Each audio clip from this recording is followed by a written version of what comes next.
Good afternoon, ladies and gentlemen. Welcome to this meeting of the Planning Committee. My name is John Walsh. I'm Chairman of the committee for this municipal year. Attending this afternoon, the Vice Chairman, Councillor Ayub, members of the Planning Committee, supported by planning officers, officers from Democratic Services, and the Council's Legal Services, who are here to advise. Mrs. Bailey, Susan Bailey, will be taking the vote and dealing with the protocols of the meeting. For the benefit of those attending, I need to remind members that cameras should be left switched off unless speaking, and microphones off, muted until speaking.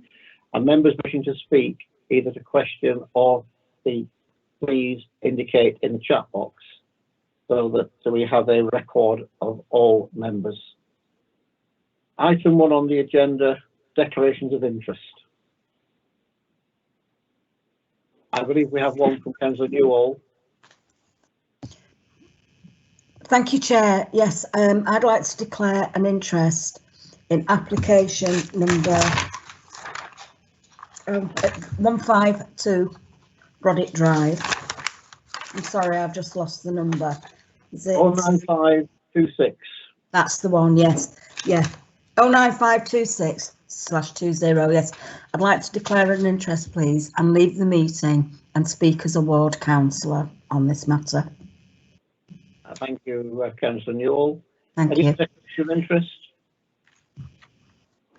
Sorry. Thank you. Sorry, no other declaration of interest. We turn then to item 2, urgent business. If nothing has been notified to me. No, none received, Chair. Thank you. Item 3, apologies for absence. Yes, Chair. We've got apologies today from Councillor Darvish, also from Councillor Dean, but Councillor Waters is here in his place, and also apologies from Councillor Hayes, and Councillor Newall is here in his place. Thank you very much indeed. Item 4, minutes of the previous meeting. These have been circulated. Move, Chair. Record. Thank you. No dissent. Non-recorded. Thank you very much indeed. We come therefore to planning applications, report of the Director of Place, which are enclosed. Can I just advise members that we will be reversing the order of the applications. We'll be treating them 08698020 Makinson Lane, followed by 0980120 Monthly Quarry, and then 1019920 158 Markland Hill Lane, and finally 0952620 152 Broddick Drive. They'll be dealt with in that order, and they will be treated. Each of those applications are treated as separate applications, particularly the two relating to the quarries at George's Lane. Can I, for the benefit of those who are attending the meeting to speak, remind members that, invite those guests that the order of dealing with applications will be: planning officer will present the report. I will then invite ward councillors where listed to speak for up to 5 minutes. Following that, we will have a presentation of up to 3 minutes from an objector, who will then be asked to take any questions from members of the committee. Finally, we will take questions from the supporter, if listed, and again 3 minutes followed by questions from members. At that point, members can ask technical questions of officers before the matter is open to debate. So the first application we are dealing with this afternoon, therefore, is 08698020 and Makinson Lane. Helen Williams is dealing with this application, please.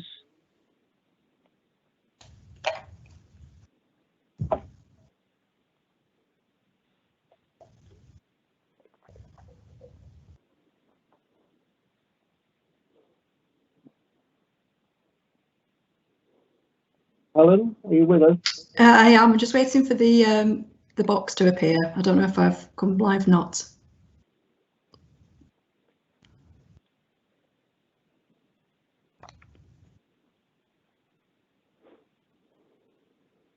I'm still waiting for the box. Yeah. I don't know if everyone can. Here we are. Thank you, Chair. I'm now on the screen. Members will note from the schedule supplementary information that the number of objections to the proposal is now 25, and that 227 circular style letters of support have been received. The proposed office building and the extension to the maintenance shed would have ordinarily been permitted development, as quarries benefit from a number of permitted development rights.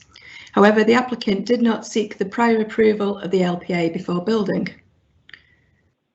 The new track and the HGV parking area extend beyond the ancillary mining land for the quarries and therefore require permission.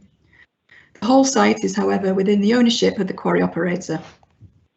The HGV parking and maintenance operations and the admin offices replace those formerly at the local works. The applicant seeks to establish the application sites as the logistic hub for the two quarries, as well as reducing HGV movements to and from the quarries. Officers considered that the proposed development as a whole constitutes inappropriate developments in the Greenbelt. Officers, however, considered that there is limited harm to the openness of the Greenbelt, given that the site is screened from most outside views. The applicant is also proposing further tree planting along the existing southern screening bund, which would be secured via a condition. The applicant has put forward what they consider to be very special circumstances in this case, and these are listed within paragraph 33 of the officer's report. These include the retention of jobs and the reduction of HGV traffic through Horwich, as the HGVs will be based at the quarries rather than off-site. Officers considered that the combination of the very special circumstances outweigh the limited harm the development would have on the openness of the Greenbelt. Once quarrying operations have ceased, the logistics hub would be fully removed from the site and the site would be restored to agricultural pasture and heathland. HGV movements to and from the site are already restricted by extant planning permissions and a unilateral undertaking, and recent HGV records demonstrate compliance with these. It is considered that the proposed development would not unduly harm the amenity of neighbouring residents, subject to a number of suggested conditions, which include the retention of the southern screening bund, restrictions to the hours of operation and HGV movements, and ensuring that roller shutter doors are closed during all operations. For these reasons, members are recommended to approve this application subject to the recommended conditions. Thank you, Chair.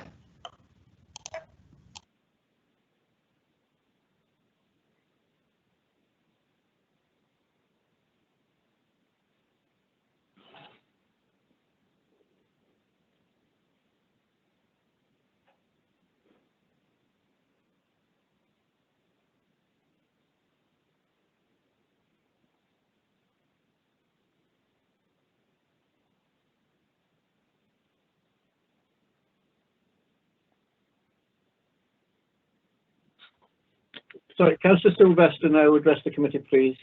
You have 5 minutes, please. Thank you, Mr. Chairman and members of the Planning Committee. I have objected to this retrospective application as a ward councillor for Horwich North East because of the size, scale and design of the buildings which are now in place. I believe that they are contrary to policies CG11, CG33 and 7 and OA1, 9 and 11 of Bolton's core strategy document. It has come to light that the land that this planning application is directed at does not fall within the Montcliff or Pilkinson quarry boundaries and is classed as Marsden's Farm, which is Greenbelt land and which has no permitted development rights associated with it, unlike the boundaries within the actual quarry sites. Paragraph 21 of your report confirms this. The applicant has therefore bought up land around the outside of the quarry boundaries and developed it with total disregard towards the planning process and correct procedures, and with a lack of being a responsible and considerate company towards the Horwich community, neighbouring residents around the quarry, Horwich Town Council and Bolton Council. Because of this and the numerous planning enforcement breaches which have occurred by Armstrongs over the past few years, I believe that this company have ridden roughshod through the planning process by already carrying out the constructions of such buildings and the hard standings, and I believe that they have acted irresponsibly. I'm speaking with local residents regularly about the persistent planning enforcement breaches.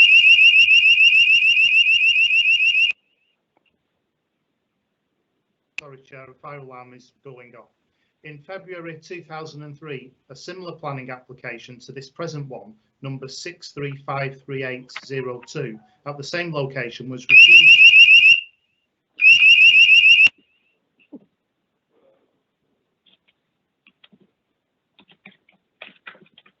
Sorry, Chair, about that. Hope you'll give me some extra seconds. In February 2003, a similar planning application to this present one, number 6353802, at the same location was refused by Bolton Council for the erection of a HGV maintenance workshop by virtue of its siting, size and design, because it would represent inappropriate developments in the green belt, contrary to policies of the Unitary Development Plan and Planning Control Note 16, control of development in the green belt at the time. The Bolton Planning Officer concluded in 2003 that the proposed buildings would be easily visible from the wider area, as it would be positioned predominantly upon rising, predominantly open land against a backdrop of steep hills in clear view of Makinson's Lane. Openness and visual amenity would be injured, contrary to Greenbelt policy, inappropriate by definition. Potential increase in activities may also be harmful to the green belt and the amenities enjoyed by the nearby residential properties. I failed to see any difference why the comments and reasons given in the planning application report in 2003 by the planning officer for refusal of that planning application should be any different to this present planning application. If anything, this planning application is on a much larger scale to what was proposed back in 2003 and dwarf the 2003 application. In effect, retrospectively, a whole industrial estate has been built in the green belt with this present planning application. So therefore, the same reasons for refusal should apply to this planning application as they did in 2003, but under the new policies which I've outlined at the start of my speech. I hope that you will therefore refuse this planning application today. However, should you not do, I have asked for several conditions to be attached. The planning officer in his report has decided to discount them, but these are important to Horwich residents, so I'm still going to ask for them should approval be given.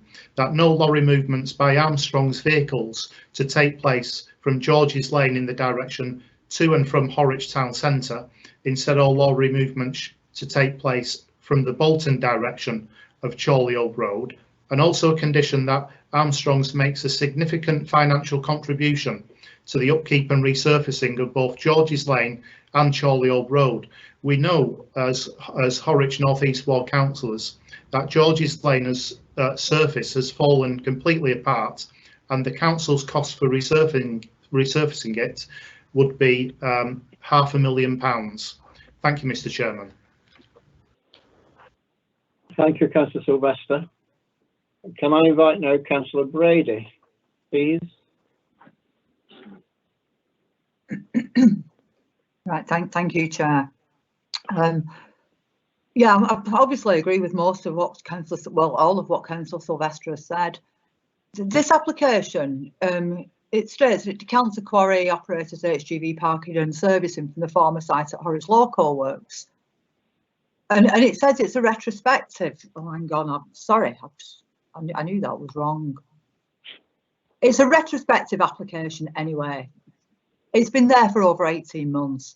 And then it goes on to say that it's decanting the quarry operators HGV parking and servicing from the former site at Horwich Local Works, and actually has the gall to say, well, have highway network performance benefits.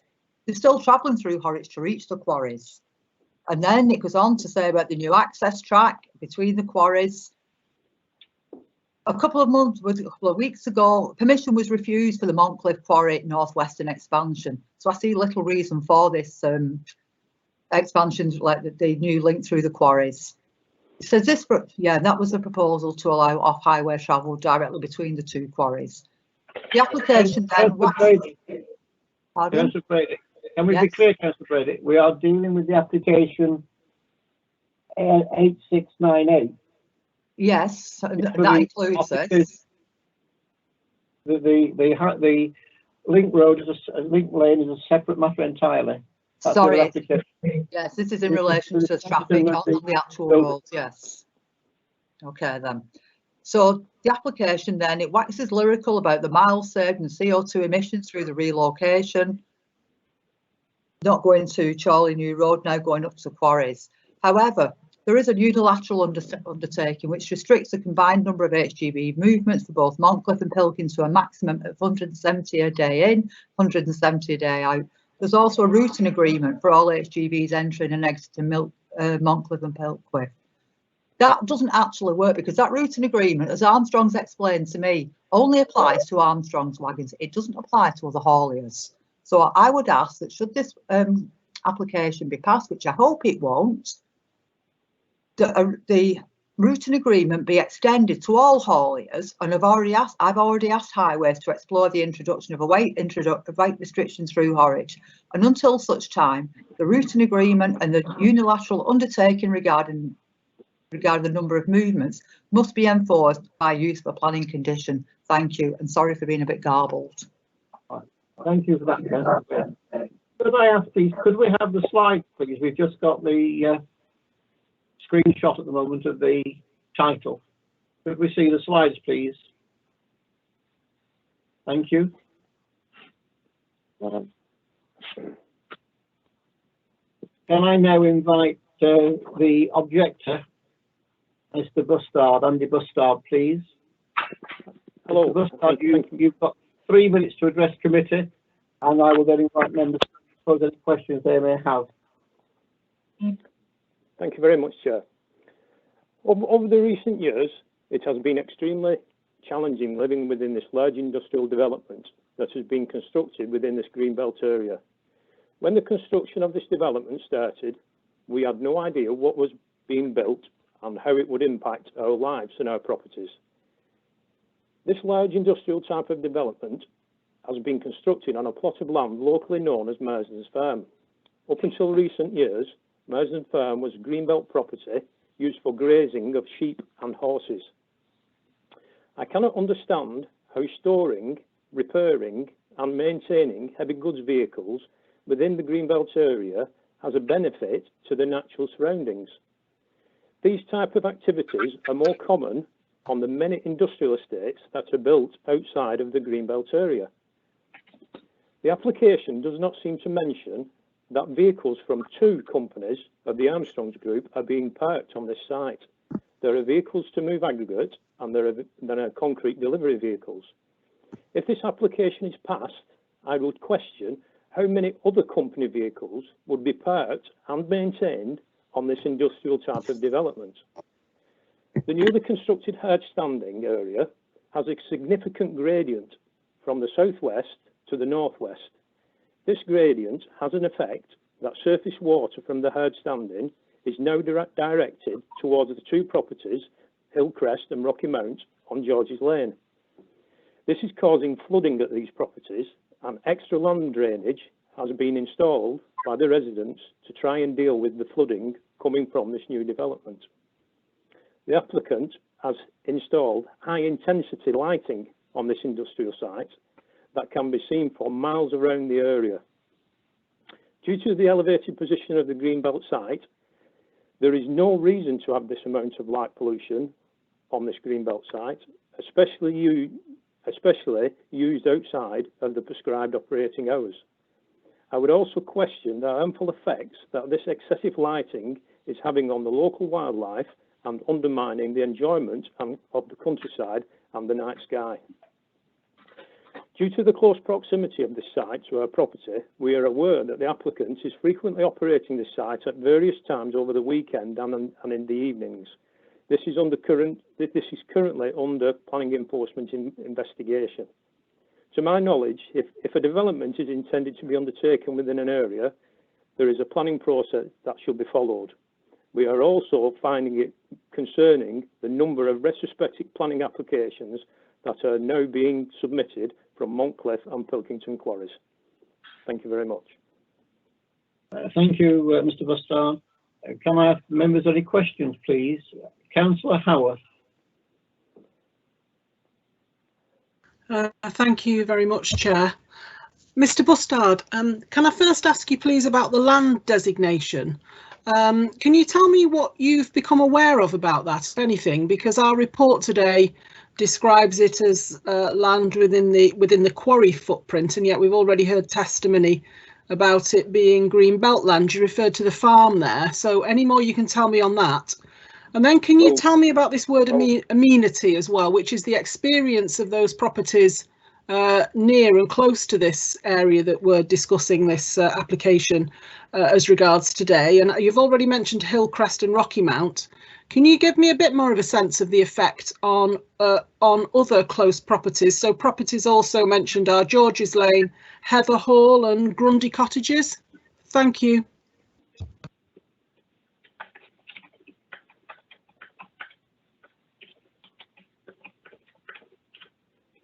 Hello? Mr. Bustard, yes, please. Yeah, well, our properties, I live at Rocky Mount and Hillcrest is next door. They're just two bungalows that sit together on their own, which are about 70 metres away from the newly constructed, very large industrial development that's been installed by these operators. The noise, the dust, and the vibrations of the heavy vehicles moving about is extremely frustrating. As I've said, they very rarely keep to the operating hours. We've known it as late as 8 o'clock in the evening. The vehicles are still moving around the site, and it's quite common Sunday dinner times, Sunday afternoons. There are people, you can actually hear people working on the hard standing from our rear garden. Thank you. I actually asked two questions together, a bit foolish of me. Can you say anything at all about what you know of the designation of this land, whether it's greenbelt land that's you've referred to it as a farm, or whether it's part of the quarry land? I've been led to believe that Marsden's Farm. I've been led to believe by the Bolton Planning Authority that Marsden's Farm is actually outside the boundary of Pilkington 1 and Pilkington 2, and it is part of Marsden's Farm. Marsden's Farm basically is a farm, is greenbelt farmland, and for as long as we've been here, which is about 15 years, it's been used to graze horses and sheep. There was a few buildings along the top end of Marsden's Farm, and I believe historically the quarry has used them, but there has been, I believe there's been no lawful development certificate applied for to use them for quarrying operations. Thank you. Thank you, Councillor Howard. There are no further questions listed, so can we now speak on behalf of support on behalf of the applicants, Chris Heffernan, please. Mr. Heffernan, you have also got 3 minutes to address committee and then take any questions from members, please. Okay, thank you very much, Chair. As members are aware, Armstrong's Aggregates occupied an aspect of the former loco works on Chorley New Road in Horwich for many years and operated the site as their main logistics centre accordingly. In order to make way for Homes England's Rivington Chase development, Armstrong's vacated the site without inflicting a single job loss on the local economy by successfully transferring the local logistical and administrative aspect of their operations to the ancillary mining land adjacent to Pilkington Quarry. Montcliff and Pilkington quarries have been operational since the 19th century, and in their current guise, along with the offices and workshops, support over 200 local jobs. The site is therefore a logical and demonstrably appropriate location to coordinate the supply of building materials into the local construction sector from. The HGV parking area will still be subject to the stringent legal requirements restricting the number of HGV movements along Makinson Lane, and there has been no objection to the proposals from your highway engineers. Upon the final restoration of Pilkington Quarry, this area would be grubbed up, sensitively restored and put back to moorland habitat. This is unusual for a built development, which usually remains in situ forever once constructed. On this point, there has previously been some confusion regarding the legal definition of temporary in a planning context. Mineral extraction and its ancillary activities are defined as temporary by the NPPF. Likewise, the occupation of this site is temporary, as it will be tied to the limited lifetime of the quarries. Whilst it is not strictly necessary to do so, an extensive list of very special circumstances have been presented to the council. Apologies, I just lost my place there. The site is already characterised by mineral extraction, and its ancillary operations with offices and quarry buildings have occupied the land for decades. Your officers indicate that this scheme will bring about highway performance benefits. Members have previously raised concerns about perceived highways impact. This application provides an opportunity to secure meaningful improvements. A list of 17 planning conditions have been recommended by your officers in order to control operations, affording the council ample opportunity to monitor and regulate the site until its closure and restoration. And finally, the 220 letters of support specific to this application carry great weight in demonstrating that this development is not only critical from a socio-economic position, but that it also is in the right place. And on a very final point, based on the comments that I've just heard, Councillor Sylvester was incorrect to refer to this area as a named farm. The land forms an area largely approved as ancillary mining land of the approved plans of Pilkington No. 1 and 2 quarries. This application only seeks to regularise the aspects that exist beyond what was already there. To avoid any confusion, being designated as Greenbelt doesn't mean that it can't be ancillary mining land. As enshrined in the policies of the MPPF and your own planning policies, minerals are accepted to coexist with Greenbelt designations. Thank you. Thank you very much, Ms. Sethman. I have a question, please, from Councillor Newall. Thank you, Chair. Thank you, Chair. Waiting for the red light. Thanks, Chair. Thank you. Mr. Heffernan, this is a retrospective application. You haven't sought prior approval. Can you tell us why you didn't seek prior approval before you started this work, please? Yes, thank you for the question. As I obviously don't work in-house for Armstrong's Aggregates, but as their agent, I can cast some light on that area of apologies, there's terrible feedback. It's my dog's barking, I'm sorry. Would you like to start again? I do apologise. There's somebody at the door. Sorry. Yeah, no problem. Okay, so like I say, I don't work in-house for Armstrong's Aggregates, but as their agent, my understanding is, and the understanding that Bolton Council have carried, and I agree with, is that this area, as it forms a large area of ancillary mining land that exists on approved plans for the existing planning permissions of the site, contains permitted development rights for the buildings that already existed on the site. The areas that were extended were done so, it was just a genuine mistake and misunderstanding of where the ancillary mining land extended to and what the rights were. It wasn't until a conversation was had with Bolton Council after the development took place, where Bolton Council officers indicated that there had perhaps been a development beyond the boundaries of the ancillary mining land, was it brought to the attention of anyone that planning permission would be required. So it was a genuine mistake in that respect, but it must be understood, and it's important to understand moving forward, that this is an area of land that is shown on approved plans of the planning permissions for Pilkington No. 1 and 2 quarries already. Well, your application in 2003 for a similar site wasn't approved, was it? I'm not aware of that. That's several years before any involvement we had with the site, and that's several years before Armstrong's had any involvement with the site.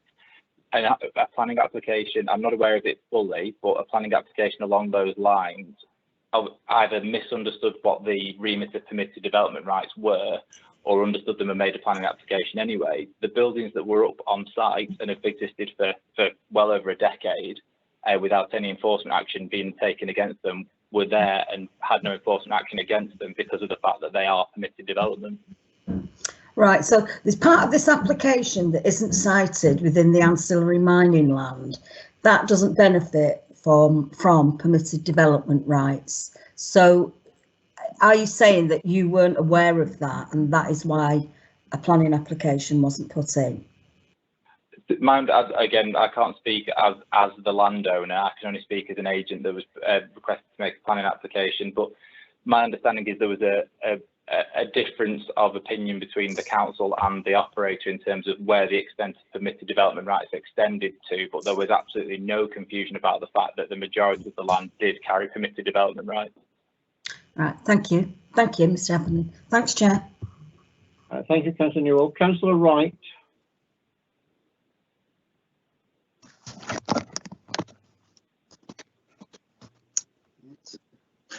Thank you, Chair. It's just a quick question. The applicant said this would keep local jobs. Could you tell me how many employees are actually employed locally from Armstrongs on this site? Thank you. Yeah, again, thank you for the question. Again, not working in-house, I can't give a specific number, but I'm informed that it's over 200 individual people are employed by the group of companies. And are they local? And are they local Horwich people? Oh, in terms of their personal addresses, I'm not aware with, but Armstrongs are a local company. They aren't a national or multinational company with offices up and down the country. They are northwest based. So I'd be very comfortable in saying that these are based in the northwest, Lancashire and Greater Manchester. Yeah. No, Lancashire and Greater Manchester. All right. Thank you very much. Thank you. Thank you, Councillor. Councillor Sherrington, please. Thank you, Chair. And thank you for being there to answer the questions. I've read the report and it says about having a temporary diversion on a right of way, and the thing that I want to know is because you've already built this particular because it's a retrospective application, I just wondered whether you'd actually put this temporary diversion back where it should be, considering that you've done all the work now. I just wondered if everything was back to where it should be regarding the right of way. Thank you. Thank you again. Thank you for the question. But without the footpath numbers in front of me and a copy of the footpath plan, I couldn't be specific. But what I can say is that your footpath officers are comfortable that there's no long-term impediment to users of the rights of way in this area, and there is no danger to pedestrians using the rights of way in and around this area. As you've said, it would be a temporary diversion, not a permanent diversion. So the landowner will be obliged to place the footpath back where it was upon cessation, or sorry, cessation means finalisation and finishing of operations. Well, I thought it was already finally built, so you know, I'm just checking the situation really. And as far as the officers are concerned, they have actually said when this is completed. That's what they've said. So it's not that they don't have any problem with it. It's just that they're expecting it all being put back. So yes. Anyway, so obviously you don't know a lot, do you? They've not sent somebody to the meeting with a lot of information, have they? Okay. Thank you. Sorry, just add to that. What aspect was it that I could help with there that you feel as though I didn't know? There was in terms of completion. I think there's a misunderstanding of the term completion. It wasn't completion of the development being built. It's completion and removal of this from the site and restoration. That's when the footpath will be put back. Thank you for that clarification. Thank you very much indeed for that. There are no further questions, Ms. Heffernan. Thank you very much indeed. We come then to questions to officers, and I've got Councillor Peel, please.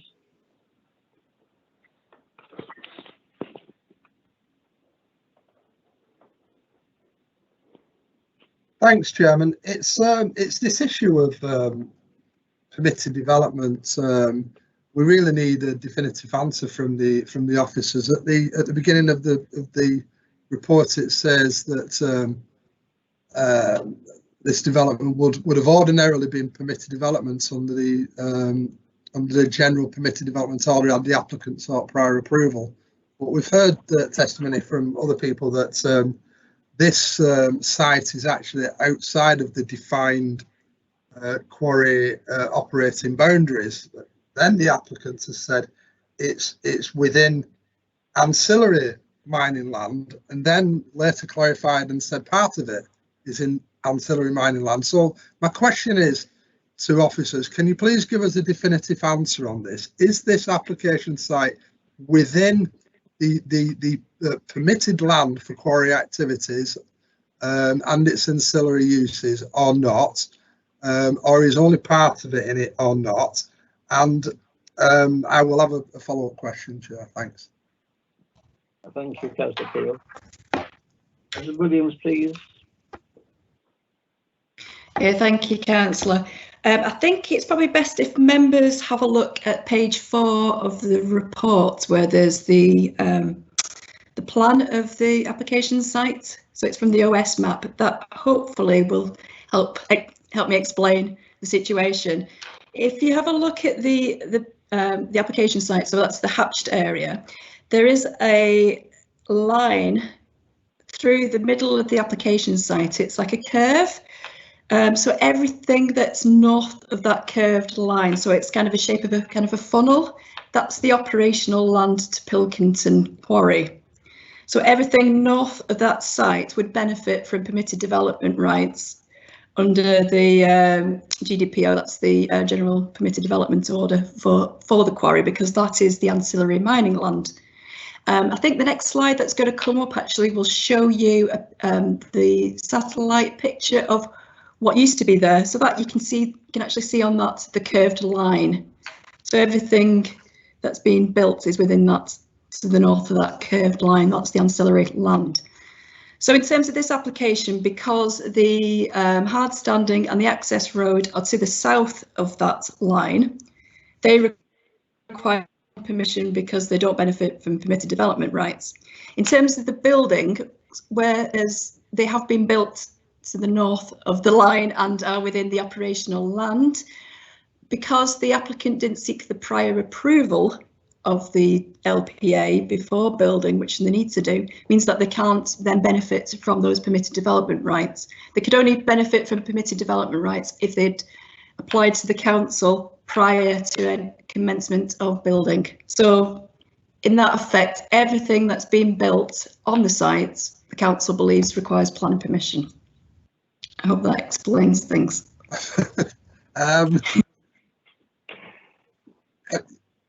Marginally. Thank you, Chairman. Yeah, it's so I think I glean from that part of the land doesn't benefit from permitted development rights and part of it does, which is what the applicant actually said. But all that becomes irrelevant if they neglect to apply for apply to actually implement those. I'm trying to really work out the relevance to that. My second question then is, what is the difference then between this application now in 2021 and the one in 2003, which was refused on recommendation for officers as being inappropriate development in the Greenbelt? Mrs. Williams. Yeah, don't know if I'm live yet, but yeah, I am now. Thank you. I haven't had proper sight, to be honest, of the 2003 application, given the current situation that I'm unable to go into the offices and have a look at what was actually fully proposed. But having a look at the officer's reports, which I have been managed to see, it is actually a different applicant this time than it was last time. And from my understanding of reading the officer's report, there was no very special circumstances provided with that application, whereas with this one, there is.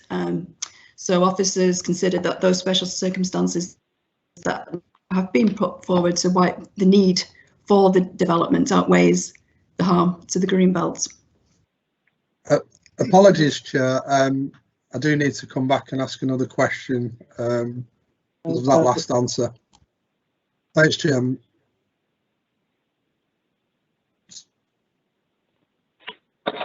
It's not gone live, but I'll just carry on speaking.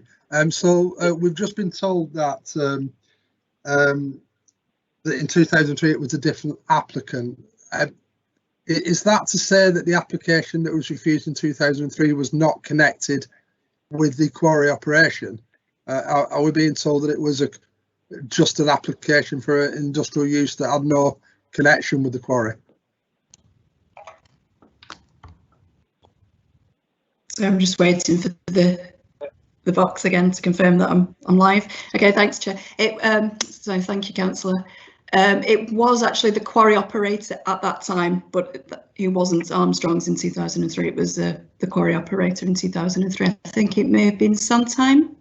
So it was in connection with the quarry, yes. Okay, Councillor Peel, happy with that? Thank you. Councillor Allen has withdrawn. He had the same question line as Councillor Peel. So come Councillor Sherrington, please.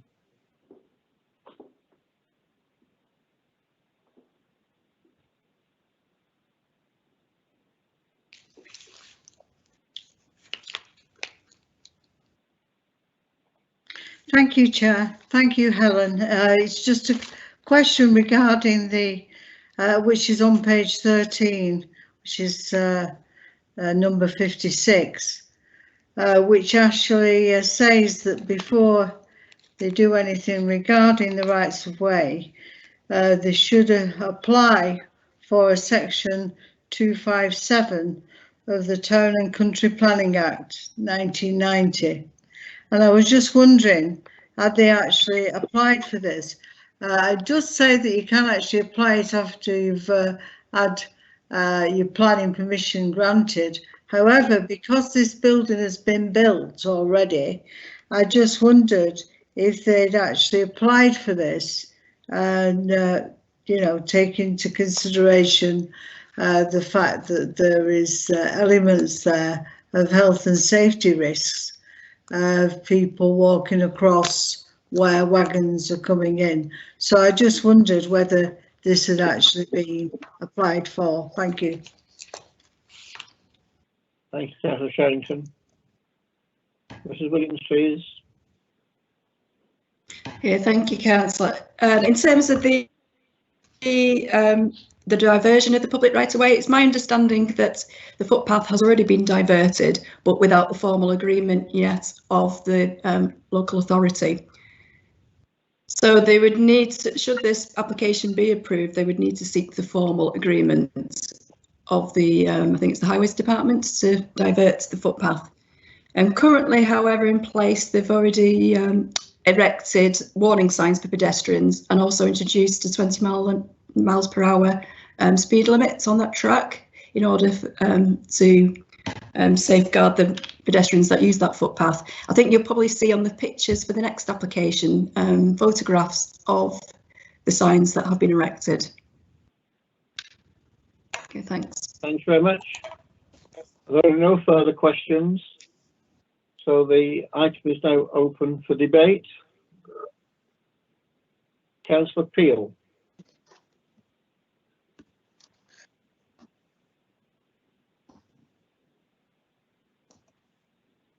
Thank you, Chair. I think people watching this application, members of the public, might be forgiven for thinking that this is incredibly complex. I'm not really sure it is that complex. There's clearly some issues to do with what is permitted development and what isn't permitted development, and clearly the applicant has erred by carrying out the development without seeking advice from the planning authority in the first place. That's not the first time we've dealt with these types of retrospective applications. It does happen. Sometimes it's genuine mistakes, sometimes it's not. But we are where we are now with this this planning application. What this retrospective plan application, what really kind of confuses me or throws me on this is the relationship between this application and the one in 2003. So when planning officers advised us that, and admittedly that they weren't around then in 2003, or probably not involved with it, but advised us that, well, the recommendation and the refusal in 2003, that might have been because it was a different applicant. So when I asked, well, if it was a different applicant, was it an applicant not involved with the quarry operation? And the answer was no, it was an applicant involved in the quarry application. Then that to me is, it's just irrelevant who the applicant is.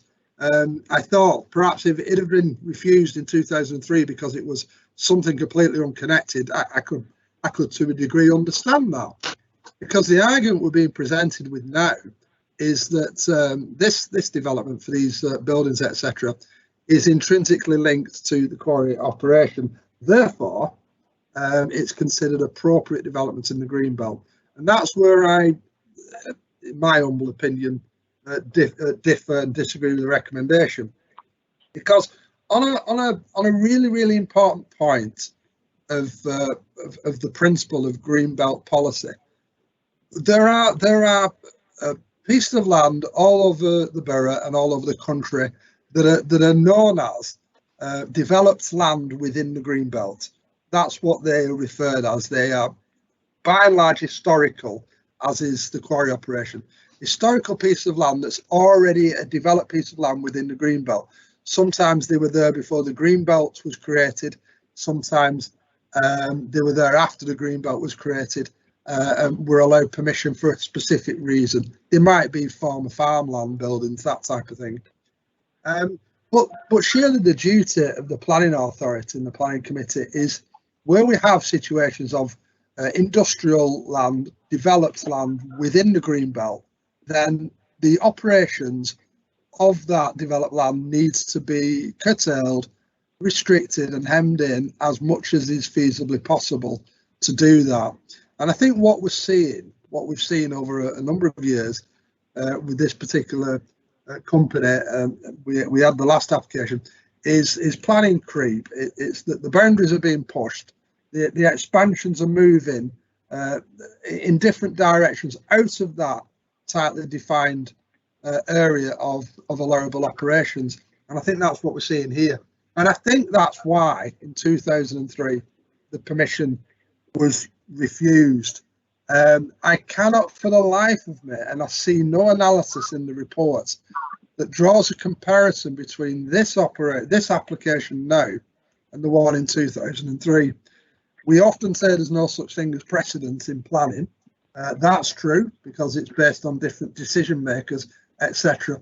But the facts of the case are the same. The facts of the case haven't altered since 2003. It's still an argument about the principle, and I think that we need to continue to curtail and resist further spread of this operation for as long as it exists there. It does have, the country does need mineral extraction. We're all aware of that. The operation exists as it does.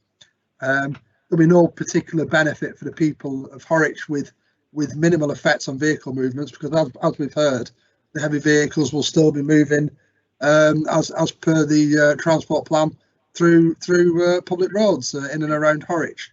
So there's no actual benefit to the people here. We shouldn't be hoodwinked into that. There's marginal benefit to the company, but at the detriment of the loss of open land. So it is inappropriate development in the Greenbelt, and I would contend that those special circumstances don't exist to allow this application, and I'm happy to refuse it. Move refusal, Chairman. Thank you. Thank you, Councillor Field. Councillor Newall, please.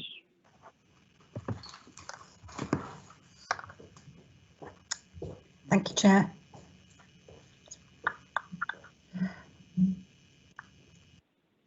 Thank you, Chair. I'm happy to second refusal. I feel like I've been massively distracted with this application. We've been talking about applications from 16, 17 years ago, talking about ancillary mining land and all kinds of things, where really this is a very simple application of unsuitable building on the Greenbelt. They didn't seek prior approval, and in the report the officers quite plainly say the development as a whole is inappropriate and it does not fall into any of the exceptional criteria. So what we're being asked to do is to consider the very special circumstances put forward by the applicant. Well, they would say that, wouldn't they? You know, they are going to put forward things that hopefully get a favourable decision for them today. I've seen nothing in this application that gives us a good reason why we should accept buildings larger than the buildings it replaces. And the other thing that I found very worrying with this is that we're qualifying the type of countryside. In paragraph 26, the land is referred to as rough pasture land. And as if that doesn't carry the same kind of sanctity as a better quality type of land. You know, we shouldn't be making those distinctions. We certainly shouldn't be having classes of land within the green belt. It's green belt. And we're actually inviting that land to be encroached if we devalue it. And the last thing I'd like to say is on this, there's great mention of conditions being put down. Conditions are only good when they're met by the applicant. And I've had personal experience on more than one occasion when conditions are breached. And what happens when conditions are breached? Residents are then asked to prove that harm is done by the breach of condition. And that is totally unacceptable. And, you know, I could see that happening with an application like this. So I'm with Councillor Peel on this. I very much agree with him. I'd like to second refusal, Chair. Thank you. Well, thank you. Councillor Wright, please.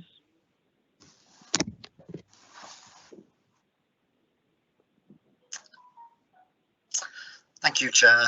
It's good to see a local company growing as Armstrong's, but what we see with Armstrong's is just a complete disregard for planning regulations.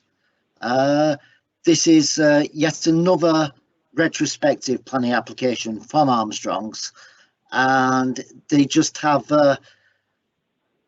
no interest in working with the local community.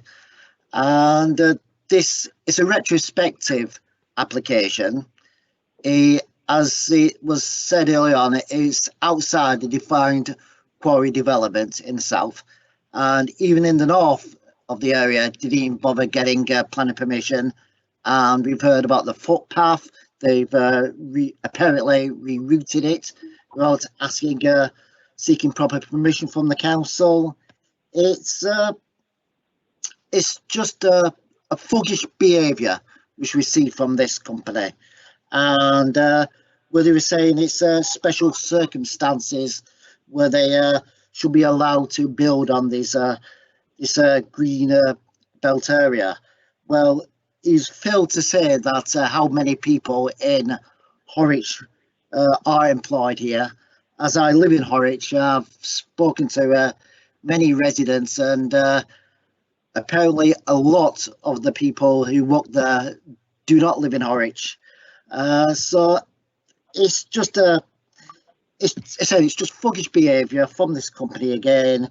Yeah, it was mentioned earlier on that this is like a large industrial site in the rural area. So I'll be happy to agree with my colleagues here on refusal on this. Thank you. Thank you, Councillor Wright. Councillor Sherrington, please.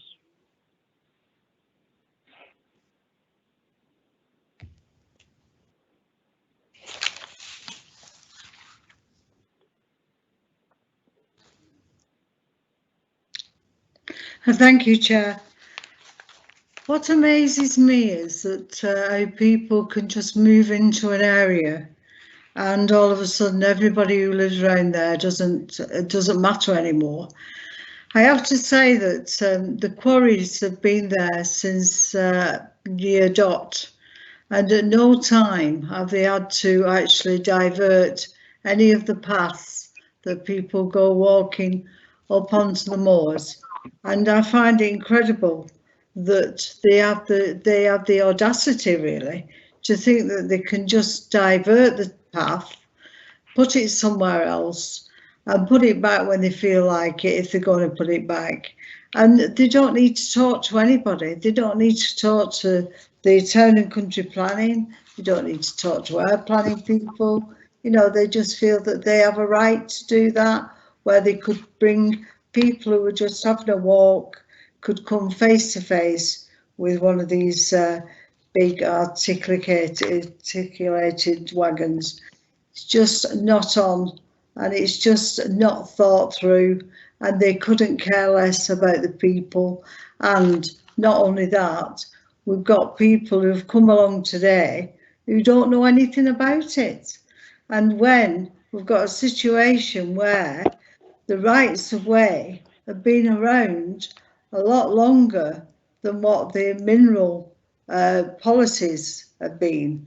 So I do feel that people have been let down in Horwich, and I do think that they should start to mend a few things with people who live around there before they go any further, because quite simply, to go and pinch some of their green belt without even bothering about it and think that they don't need to be bothered about it is out of order. And also to think they could just divert all the footpaths wherever they feel like it, because they are who they are, and we are who the minerals are more important than people.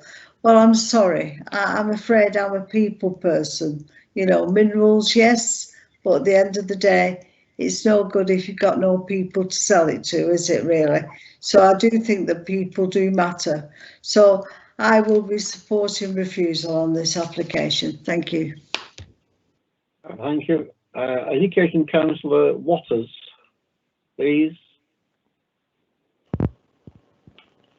Thank you, Chair. I've listened to everything that people have said. I've listened to the officers' reports, the supporters, the objectors, the ward councillors. And one thing that really stands out for me as a councillor is we as a planning committee have prided ourselves, especially over the last 10 years that I've been on the council, about protecting the green belt and how important it is to do that. And also where we have had a continuous number of retrospective planning applications popping up here and everywhere, because people feel that they can build what they like wherever they like, and okay, because we'll pop a retrospective planning application in and everything will be hunky-dory. Well, it won't. And I remember, I think it was Councillor Bob Allen and Norman Critchley, who very, very eloquently said on a number of occasions that one of the things we have to look at is we're not here as the planning police, and we get that, we understand that. But one of the things we have to make a judgment on is if this planning application was presented to us today, this planning application, but in its own right as a first time application, would we as a planning committee, would we approve it? And that resonates with me and probably quite a few other members. And I have to say, the answer would be no.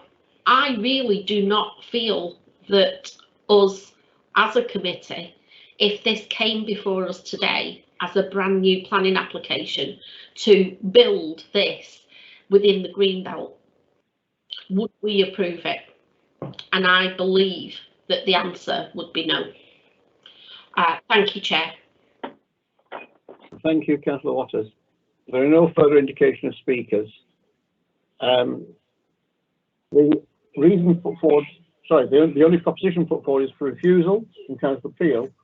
And it seems to be based on paragraph 79, Councillor Peel. If I'd put words in your mouth, that officers it is considered, whilst the proposed development does constitute by definition inappropriate development of green belt. Officers go on to say that the development is not harmful on the openness, but you're basing your refusal on the inappropriate development of the green belt. Is that the correct case of appeal? I am, Chairman, yes, thank you. Thank you. Mr. And that Allen, that the special circumstances laid out by the applicant do not outweigh the harm. okay. Thank you. Mr. Allen, do you want to speak to that, please, before we take the vote? I think Councillor Allen's left, Chair, for his COVID jab. No, Mr. Allen. Oh, do apologise. Sorry. Yeah, no, I agree. I mean, it is the reverse as outlined in paragraph 79, obviously, which I think Councillor Peel has accurately summarised. So yeah, that's fine, Councillor. Okay. So members are asked to vote for or against refusal. You're voting for refusal or against refusal based on the premise of inappropriate development. Can we take the vote, please? Yes, Chair. I'll take the vote now. Councillor Ayub. For. Councillor Connor. For. Councillor Howarth. For. Councillor Hornby. For. Councillor Mistry. For. Councillor Morgan. For. Councillor Newall. For. Councillor Peel. For. Councillor Radcliffe. For. Councillor Sanders. For. Councillor Sherrington. For. Councillor Walsh. Abstain. Abstain. Councillor Waters. For. Councillor Wilkinson. For. Councillor Wright. For. That's refused, Chair. Thank you. That application is refused. We come then to the next application of Monthly Quarry, application 09801. Again, presented by officers Helen Williams, please.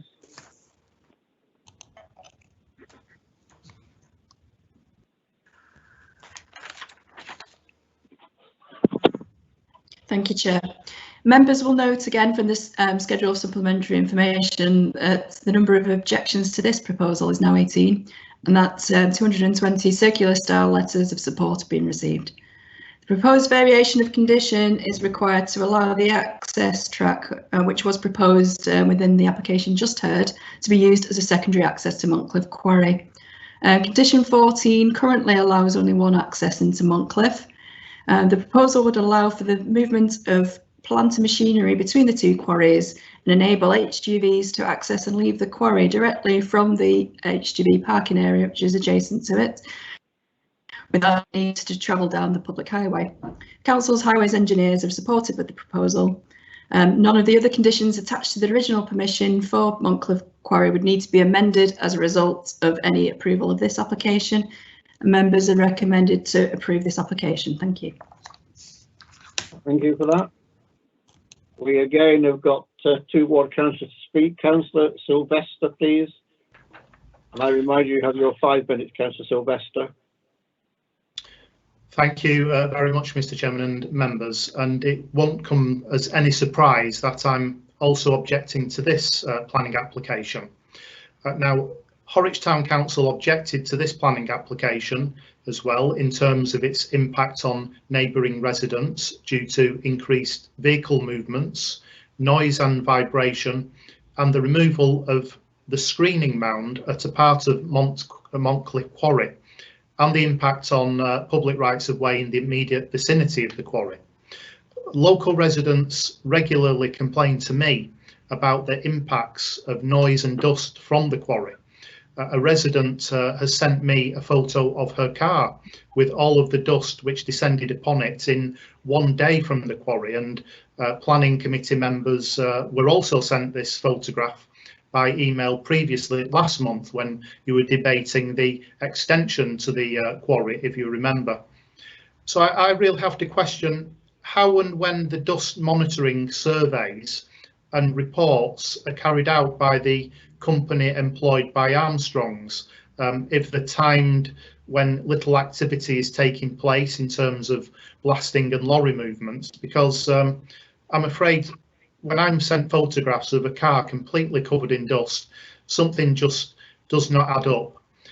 Now, Armstrongs have also broken through the screening mound or bund at a part of Montcliff Quarry, at a part of the site, well over a year ago, and is using a section of greenbelt land immediately adjacent to George's Lane itself and to Montcliff Quarries on what was a horse menage as a storage facility, a clear planning enforcement breach. This has caused a great amount of noise disturbance for neighbouring residents of the quarry and increased noise and dust because a section of the screening bund has been completely removed. Armstrongs broke through it, removed it, and it seems that there is nothing to stop this company from removing further sections of the screening bund, because this company just seems to do whatever it pleases. This access road will cause more noise and dust for neighbouring residents, and because the section of screening bund further along the site was removed, even more so for those residents. Now, I'm also concerned with the diversion of the public footpaths, and as we've heard with the previous application, this has occurred without any prior permission, and at a part of the new access road, pedestrians would come into direct contact with Armstrong's huge lorries. I receive reports regularly from local residents of the speeding of Armstrong's wagons on local roads. So I'm afraid I just don't trust any hazard system put in place at the section proposed where these huge wagons would cross the existing public footpath. And in any case, why should the public have to encounter such a potential threat on a footpath on greenbelt land? The Public Rights of Way officer has serious concerns about the effect of the proposal on the public right of way, and the Bolton Ramblers organisation commented that they would like the application refused. So for all of the reasons I've stated, I would ask that this application is refused today. Thank you, Chair. Thank you, Councillor Sylvester. Councillor Brady. Thank you, Chair.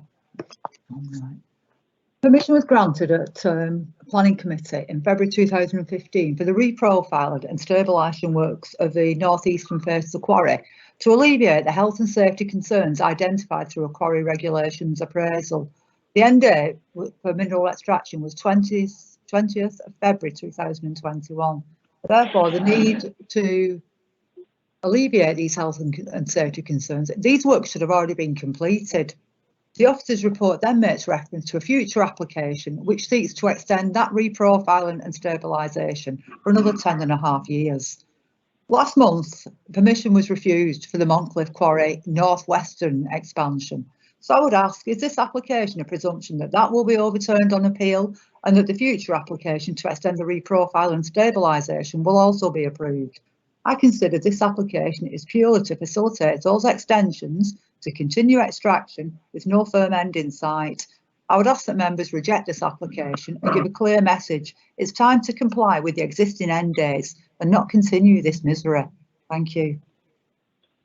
Thank you, Councillor Brady. Can I invite now an objector, Mr. Andy Bustard, please? Mr. Bustard, I don't need to remind you of the 3 minutes and then questions, please. Thank you very much. We have lived in our property on George's Lane for 15 years, and since Armstrong's group have relocated from the Horwich local works, we are finding living here very challenging. The consistent submission of planning applications to develop more and more of the surrounding greenbelt area is extremely concerning. My disabled wife and myself used to enjoy sitting in our rear garden, watching the local wildlife in the fields and around our property. Since this new access has been constructed, we have been unable to enjoy the front and rear garden, as we now have vehicles travelling along the road at the front and of the property, and vehicles and machines travelling along the rear of our property. The new access from Montcliff Quarry comes out onto Beechmount Farm and has taken up a large part of this property. This is to access a path through to Merson's Farm, where the large industrial development is at the side of Pilkington Quarry. I would like to bring to your attention, this access is not the only access that has been constructed to link Montcliff Quarry to Pilkington Quarry. A second access has been constructed on the southwest side of Montcliff Quarry. This access has been used to transport materials from the northern face of the quarry to Mersden's Farm to construct the hard standing for the HGV parking area. I would like to point out that a very large screening mound on the south side of Montcliff Quarry was removed in 2019 to enable the creation of the access road and other unapproved developments within the quarry. The area of Montcliff Quarry that the screening mound occupies was designated in the restoration plan as the first phase of restoration within the planning approval 97782/16. No part of the restoration plan was submitted in the planning application stated forming an access across the first phase of restoration of the quarry. The effect of the removal of this large screening mound is that our property is in full view of the interior of the quarry, and we are subject to immense noise, dust and vibration created by the quarry operations and vehicles and machine movements. These operations are frequently conducted outside of the permitted operating hours. Thank you very much. Thank you. I have a question from Councillor Peel, and then I'm going to bring Helen Williams in, please. Councillor Peel. Thanks, Chairman. It's possible that Helen Williams might be. Are you happy if I take Helen Williams first, then, please? Yeah, I think that might be wise. Thanks, Chair. Thank you. Helen, please.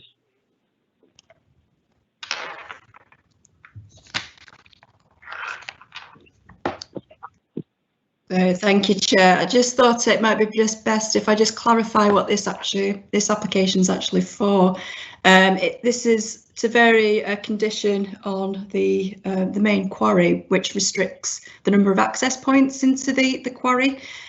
So this application would only seek permission for a new access point to be created where the track currently connects the quarry to the hard surface for the HGV car parking areas. Members have actually just refused the application for the track, which is out, as you'll see from the red edge, is outside the red edge. So the track has actually now been refused, as members have refused the previous application.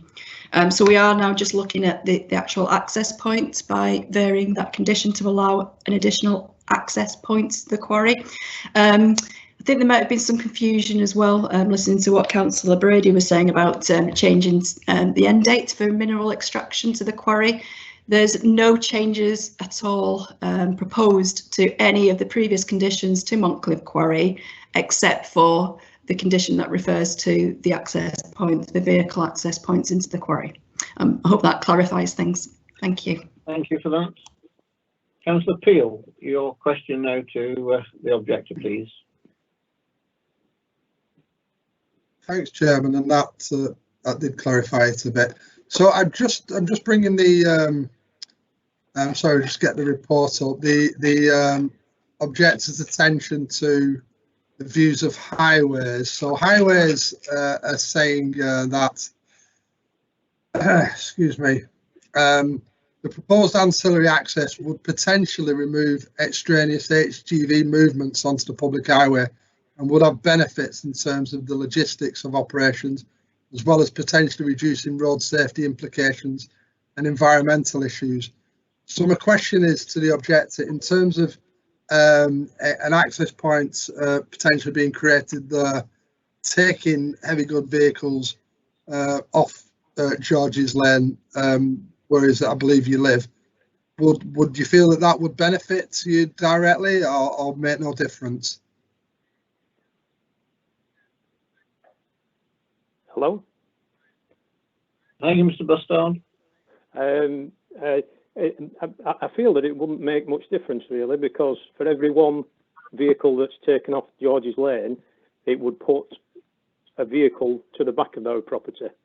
So if they're leaving the quarry, they would either leave through the front gate onto George's Lane, which would take them across the front of their property, or they would leave through the side exit over Beechmount Farm, which is actually directly at the back of their property. So whichever way they come out of the quarry, we are going to be subject to that vehicle movement. The thing that I would like to point out is our living bedrooms and one thing and another are all along the back of the property. So on the 7 o'clock starts and a lot earlier than that some mornings, we can hear the vehicles running along the back of the property. Thank you. Thank you. There are no further questions. So could I now invite Chris Heffernan, please, to speak on behalf of the applicants? I remind you again, you've got 3 minutes, sir. Yeah, thank you, Chair. My comments don't need to be extensive on this matter, as the Office's report and technical consultee comments are unequivocal in their support of the proposals and are not ambiguous about the benefits the scheme will bring about. Furthermore, the 227 letters of support speak for themselves. In simple terms, the secondary access removes the requirement for quarry plant and machinery to be transported down into Horwich in order to be transferred between Montcliff and Pilkington quarries. Furthermore, HGVs would not be required to enter onto the public highway in order to access Montcliff quarry from the area of hard standing at Pilkington. This is a proposal welcomed by your highway engineers, who recognise that this approach removes excess HGV movements from the highway, improves logistics, benefits the environment, and critically improves highway safety. The existing wheel cleaning infrastructure in Montcliff quarry will still be used by all HGVs entering the site from this direction before they access the public highway, so there is no cause for concern regarding the deposited material onto the highway. Members have previously and very recently cited perceived highway impacts from quarrying as a critical issue that decisions have even hinged upon. This application presents members with an opportunity to definitively secure improvement to the local highway network. Furthermore, approval of this scheme would not prejudice the current conditions applied to Montcliff quarry, and the site would still be held to account and monitored against its existing highway requirements. None of your specialist consultees have raised concern with the principle of a secondary access in this location, and your key technical specialists have gone on record to commend the highway benefits that it will bring about. I've quickly got to touch on 4 final points based on the comments that I've just heard. To clear up a point of confusion raised on the previous application heard today, the footpath has not yet been diverted and wouldn't be until suitable consent was granted. Councillor Sylvester implied that monitoring was being undertaken at special times to avoid picking up dust emissions. This is incorrect, as monitoring doesn't stop year round. The data is simply collected and provided once a quarter. The menage is no longer being used for storage, and the objector referenced the second emergency access route that has been there for a considerable period of time. Such a period of time that is actually shown on Ordnance Survey base mapping. Thank you very much. Thank you very much indeed. There are no questions to Mr. Heffernan, so thank you for that.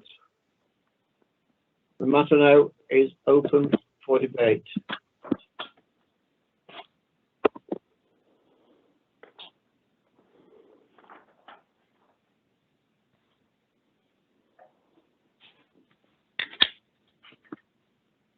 Anyone wish to speak on this matter?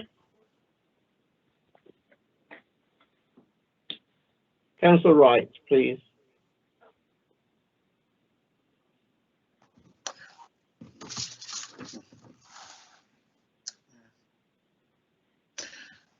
Thank you, Chair. It's good that Armstrongs are considering the decisions made by Horwich Town Council on the amount of traffic being moved in and out of this site through Horwich, because at the moment it is horrendous. But this secondary access they are proposing, if you have been up to this area, you see this the road at the back of these houses is a lot better condition than the one used at the front, and before long it will resemble, you know, the rest of George's Lane as has just ruined, and the removing of bunds for screening and sound purposes is not a good idea, because at the moment there is excessive noise and we don't want to increase on it, and this will cross public footpaths, even though it's the applicant may deny this. So we're just ruining yet another road, removing bunds, and it will not decrease the amount of traffic coming through Horwich. So thinking very carefully about this, I would move for refusal, because on the grounds of removing the bunds and crossing the public footpath and damage to the a secondary track. Thank you. Thank you. Councillor Sherrington, please.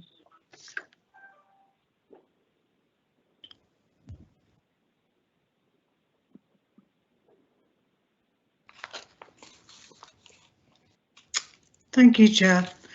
My question is to the officer. I'd just like to know,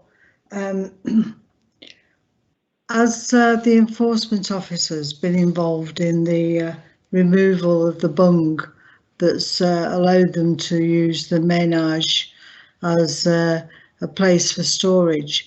I just wondered if that was the case. And the other question I've got is, it might be me who's not very, very bright or something, which, these things happen. But if they've stopped excavating in February this year, what is the situation regarding the quarries now? Are they not going to actually take any minerals out? If that's not the case, and there's no minerals coming out, then all the wonderful things that they think they can do because of mineral extraction won't be the case anymore, will it? So I just wanted to know from the officers what the situation is now that they've not got permission after February this year. Thanks. Do you want to clarify that point, please, Mr. Williams? Yeah. I'm just waiting for the box. Okay, thank you. Yep. Thank you, Councillor. In regards to the first point about the Ménage, yes, it has been subject to action, which has actually resulted. It had been, when we got the complaint, it was being used for a storage as part of the quarry by the quarry operator. Following enforcement action, this site is no longer being used for any storage, and it has been cleared following actions from our officers. There does, however, unfortunately remain a gap within the bund between the former Ménage and the quarry, which the council is currently investigating whether we have any powers to acquire the operator to replace that bund. So that is still in hand, and it's still a live enforcement case. With regards to reference of mineral extraction ending in February this year, that is solely only for the northeast extension, which was approved about 7 or 8 years ago. It's correct that this end date has now expired. However, the applicant has put in a further application to extend that end date further, which is subject to another application which will be heard before committee in the next few months. Regards to the quarrying operations in the main quarry, there's an end date, I think, off the top of my head, it's about 2033 that they've got permission for. Okay, thanks. Thank you very much. Thanks a lot. Other speakers, please. Councillor Wright has moved refusal, but no other speakers.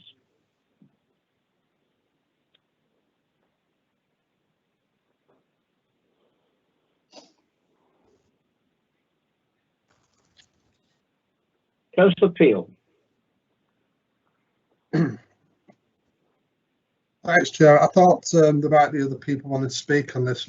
Seems committee want to speak in it. I find myself struggling a bit with this application because the previous application has now been refused.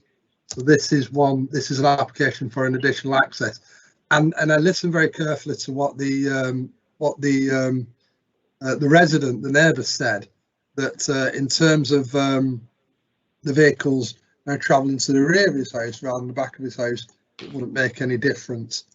And I accept that point, but I also think we have to be cognizant of the fact that there would be I think it's quite clear there would be a marginal improvement in road safety as a result of this access track, a direct access track there, which takes some movement off George's Lane. So that is a marginal improvement in road safety. It's, you know, it can be subjective from people's points of view about what that actually means in the grand scale of things. That the grand operation that residents quite rightly are against and have been campaigning, and ward council have been campaigning against for a long time. But this is a very specific, very minor application that we're dealing with here.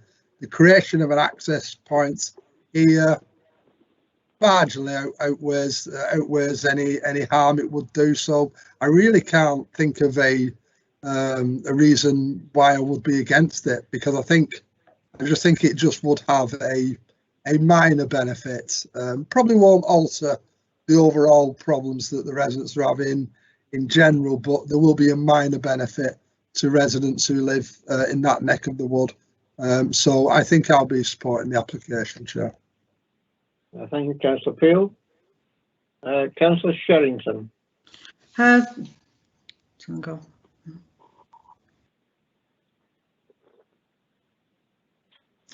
Thank you, Chair. Actually, I think that there's a number of things that need to be overcome here.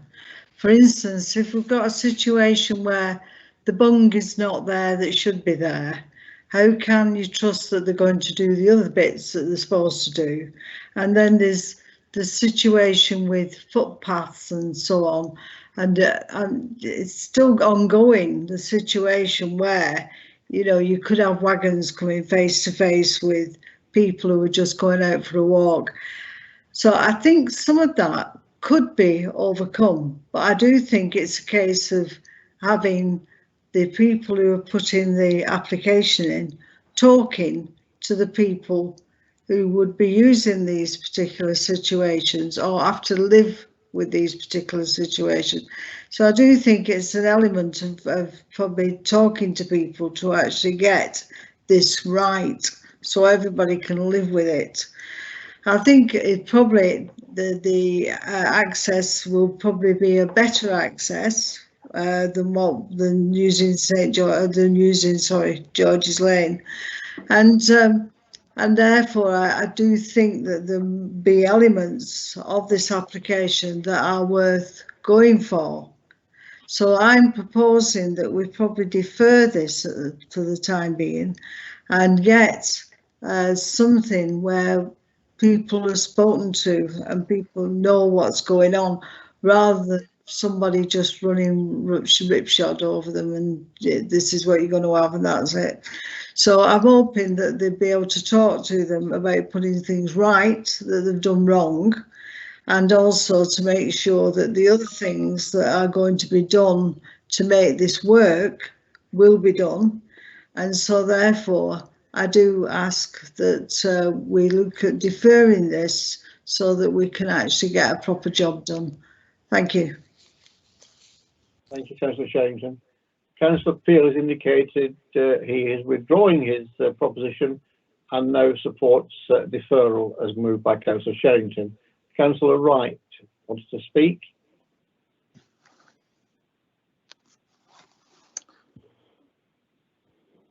Thank you, Chair. I'm still against this idea in principle, but dialogue is always a good thing, and it shouldn't delay deferment shouldn't delay this application too long. So I'm willing to withdraw my refusal and go for deferment. Thank you. Thank you. The proposition, therefore, is that this item stands deferred. Can we take the vote thereon, please? Mrs. Bailey? Yes, Chair. Yeah, I'll move to the vote. Voting on deferral. Councillor Ayub.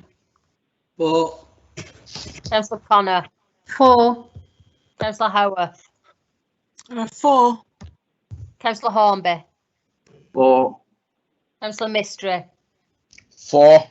Councillor Morgan. For. Councillor Newall. For. Councillor Peel. For. Councillor Radcliffe. For. Councillor Sanders. For. Councillor Sherrington. For. Councillor Walsh. For. Councillor Waters. For. Councillor Wilkinson. For. Councillor Wright. For.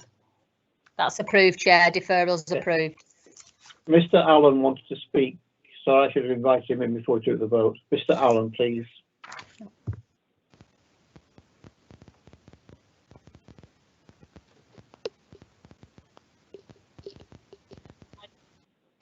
Thank you, Chair. It's just obviously for the clarity of officers and also the applicant, just in terms of appreciate that the application has been deferred, but what exactly do members wish officers to discuss with the applicant? I know Councillor Sherrington raised there are a number of issues that need to be overcome with specific reference to footpaths, but perhaps some clarity would be helpful for officers and the applicant. Thank you.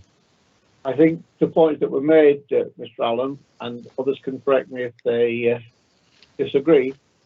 The issue of the footpath and agreed diversion, if necessary, the issues relating to the bund and any further breaches and retention of what remains of the bund seem to be the two principal points raised. Can I just come in there, Chair? Sorry. Yes, Councillor Sherrington. Yeah. I'd just like to say that it's the actual coming face to face with the wagons. If for the people who are going for a walk on the moors, I do think that there should be something there. That I know you can't put a crossing, you know, a pelican crossing up in the middle of nowhere, but I was just wondering if there'd be some sort of an indicator so that people know when something's coming, you know, whether it's a red light or something, so that people know that there's a wagon coming up the hill or whatever. So but I do think that that's something that they need to talk to people about that rather than just doing what they like. That's the thing. So I think there's got to be an element of talking to people. Thank you very much. Okay, the matter stands deferred. We come then to application 10199 at 158 Markland Hill Lane. Have we got Councillor Hayes on the line? Councillor Hayes is in the meeting now, as is Richard Sharples, just waiting for Benjamin Chadwick to come on. Thank you.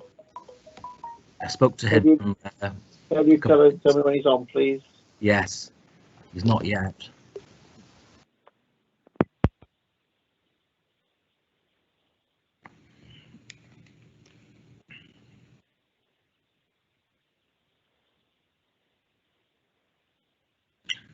I'll give him another ring now. Thank you.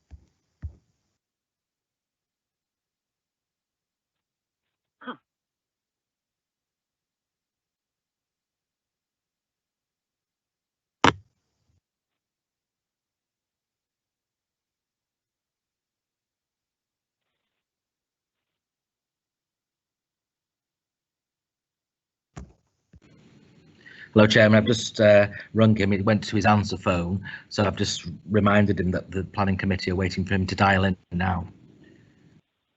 Well, I'm prepared to give it 1 Is that minute. for And Richard then Sharples or Ben Chadwick's? Richard Sharples is on, yeah? Yes. Sorry, Yes, okay. that's right. Yep. it's Mr. Chadwick we're waiting for.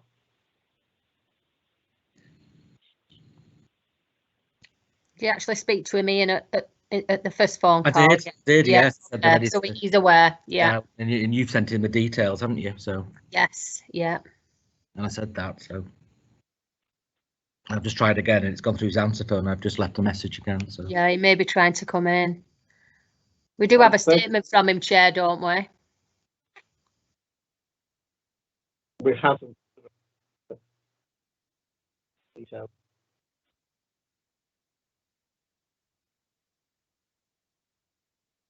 I appreciate it's difficult, more difficult than attending a committee meeting, but given that he knew the application was coming forward and we have given a reasonable opportunity, I do intend that we now will continue with the application. This is by Jodie Sutton, right? No, it's me, Chair. It's Alex Allen, sorry. Alex Allen. You want to present the case, please? Will do, Chair, thank you. Wait for my screen to come up. Okay. Thank you, Chair. The applicant proposes the retention of a single-storey rear extension, which is or would be used as a sun lounge together with a raised patio area. The matter is brought to Planning Committee at the request of Councillor Hayes, who raises concerns over the proposal's impact on existing residents. I would also like to draw members' attention to the supplementary information list, which details additional late representation which has been received. The sun lounge would project 4 metres from the rear elevation of the original house and would be 6 metres wide. The raised platform projects 5 metres, so at 1 metre in addition to the projection of the sun lounge, beyond the sun lounge, and is 7.6 metres wide to a height of 1.2 metres. Material in the consideration of this application is the previous extension which was granted at the property in August 2018, reference 04042/18, which gave consent as part of a wider development or extensions for a single-storey extension with a 3.6 metre projection. This permission also provided for a raised platform decking which projected beyond the approved single-storey extension by a further 1.5 metres, which also extended up to the boundary with 160 Markland Hill Lane to the west. The rear extension element provided for a sun lounge which had a retractable cantilevered opening to a width of 4.5 metres. The key differences between the approved and as-built extensions are as follows: slightly greater projection of 40 centimetres. The raised patio platform has been moved away from the boundary with number 160 Markland Hill Lane, with steps being provided as shown on page 64 of the officer's report. Also, a glazed balustrade is provided as per the photos. It is also intended the extension will remain open where previously it had a solid wall, albeit with a relatively large cantilevered opening. Officers consider the proposal will be in character with the surrounding area and a modest change to the scheme previously approved. In terms of the impact on adjoining owner occupiers, the extension is set away from both adjoining properties at 156 and 160 Markland Hill Lane. In terms of the impact on the owner occupiers of numbers 1, 3 and 5 Ripon Drive to the rear, these properties are all set lower than the application site. As detailed within paragraph 17 to 19 of the officer's report, the interface distances between the sun lounge and the rear elevations of properties on Ripon Drive comply with the guidelines as set out in the house extension SPD. The proposal is therefore considered to comply with the relevant local and national planning policies and is recommended for approval. Thank you. Thank you, Mr. Allen. We now have Councillor Hayes. Councillor Hayes, if you know, got 5 minutes to address committee, please. Thank you, Chair. first give a little bit more of background. Mr. Allen's already said some of it. The raised patio and extension were built at variance with the originally approved plans for application 04545/18. In that application, the impact on the properties to the rear, 1, 3 and 5 Ripon Drive, was considered acceptable because the projection of the patio and veranda was reduced to 3.6 metres instead of a previously proposed projection of 5 metres. It was not built to plan, actually projecting just over 5 metres. This application is submitted to regularise this departure from the original approval. The residents to the rear object to the application for 2 main reasons. The raised patio and extension has an unacceptable impact on neighbouring properties, and the lighting of the patio, which is very bright, is so bright as to cause considerable light pollution. I will concentrate on the effect of the properties to the rear because I believe Mr. Sharples will deal mainly with the impact on the neighbouring semi-detached. The patio is 1.68 metres above the original ground level of the garden of number 158 Markland Hill Lane, and the houses in Ripon Drive are 3 metres lower than 158 Markland Hill Lane. This means that the surface of the patio is level with the rear bedrooms of the houses in Ripon Drive. As well as being high, the patio is very wide, 7.6 metres, and the extension on it is just over 6 metres wide. Number 158 Markland Hill Lane is a semi-detached property, in which case extensions of up to 3 metres are generally considered acceptable. This patio projects just over 5 metres, and the extension on it projects 4 metres.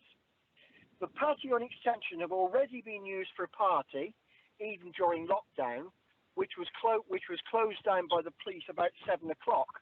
So we don't know what time it would have gone on to.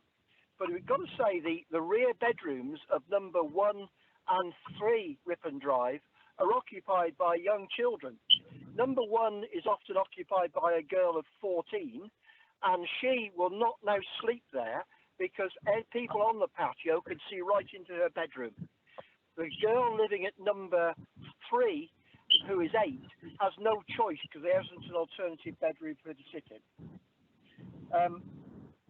It removes all privacy, and that with the light pollution means that number 1 has had to get very much thicker new blinds which are drawn all the time, and number 5 has installed tinted glass. Originally, when this application was made, as I say, for a shorter patio, there were mature trees in the rear garden of number 158 which gave some privacy.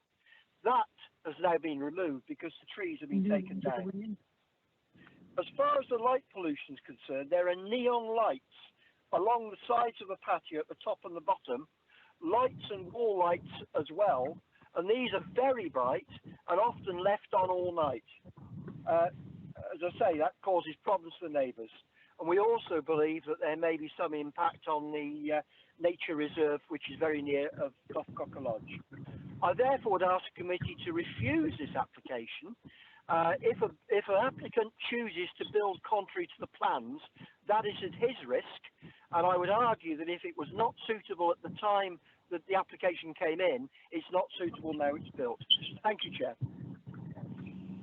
Thank you, Councillor Hayes. Can we now take the objector, Richard Sharples, please? Mr. Sharples, you've got 3 minutes to address committee, after which I'll invite members to pose any questions. Thank you. I've also submitted an additional photo which doesn't seem to be showing. I don't know whether anybody can show that, but hopefully they can. From my photo, you can see that if we're in our garden, i.e. 156 next door to 158, and someone is on the 158 terrace, they just completely overlook our garden. I can't believe that total overlooking can be compliant. From anywhere in our garden, you'd be able to see everyone on the 158 terrace from below their knees up. And from the far side of the garden, you can see the floor of the terrace up. So in reverse, they simply overlook everyone and everything in our garden. Even a small child has a totally uninterrupted view of all parts of our garden, and there's simply no privacy in our garden anymore. Also, all the noise from the terrace and the light carries directly into our garden above the line of the fence. The applicant submitted several planning applications, all with their own drawings, and all clearly indicating that the terrace would be 1 metre above the ground level, which I understand is the usual limit for raised patios. This was the basis of the original planning consent, and they clearly knew the height restriction they had to comply with.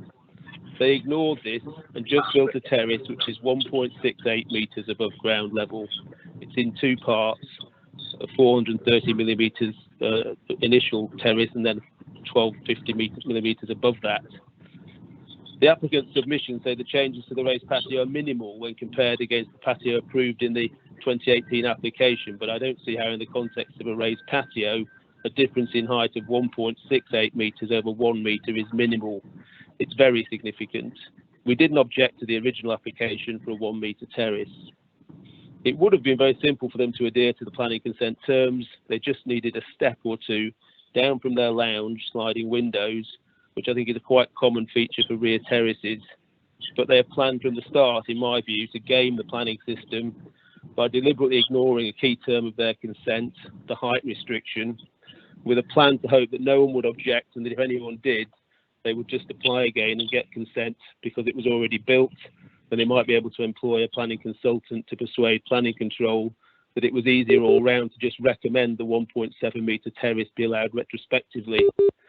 It will be quite simple for the terrace to be lowered back to in line with the existing planning consent. They just need to remove the tiles, take away the top sleepers and infill, then put the tiles back and build a couple of steps down to the terrace from the lounge. This would take a few days.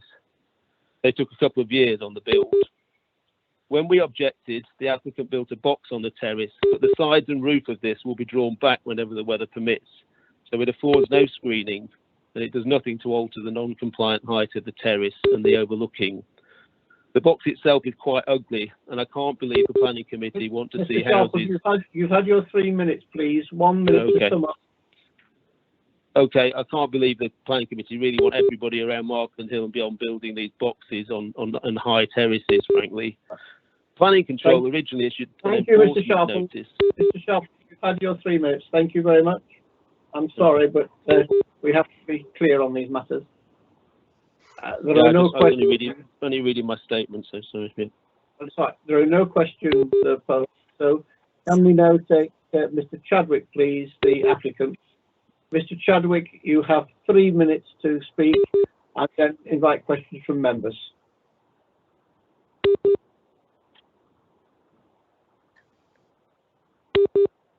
Thank you, Mr. Chadwick.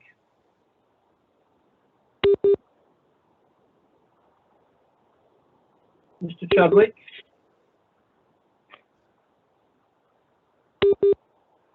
I can just hear a beeping noise, Chair. I'm not sure if that's something to do with it. I think we all can hear the beeping noise. He's listed as being in the meeting. Yeah, he is. He is. I can see him. I think he's now disappeared. Yeah, let me just see. Is he?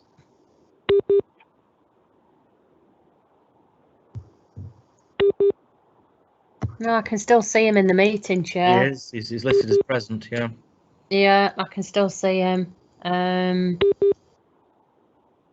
not sure if that noise is something to do with the connection or... Is it not that he's still on the call and somebody's trying to ring him at the same time? I wonder whether it's... Can we try to ring him, please, one last time, and then we will proceed? I'll just try that now, yes.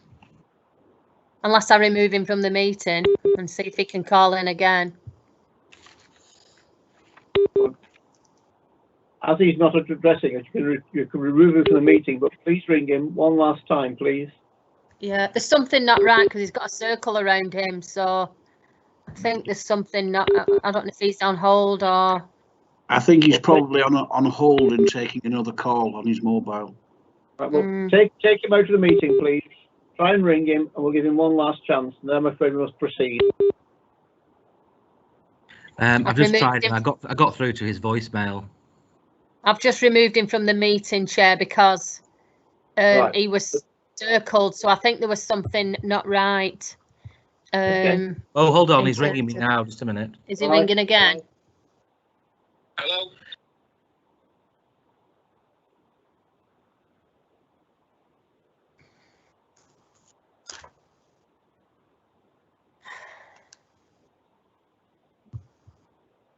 Just repeat that, would you, again, please? Sorry. I think, is it Susan who was emailing me?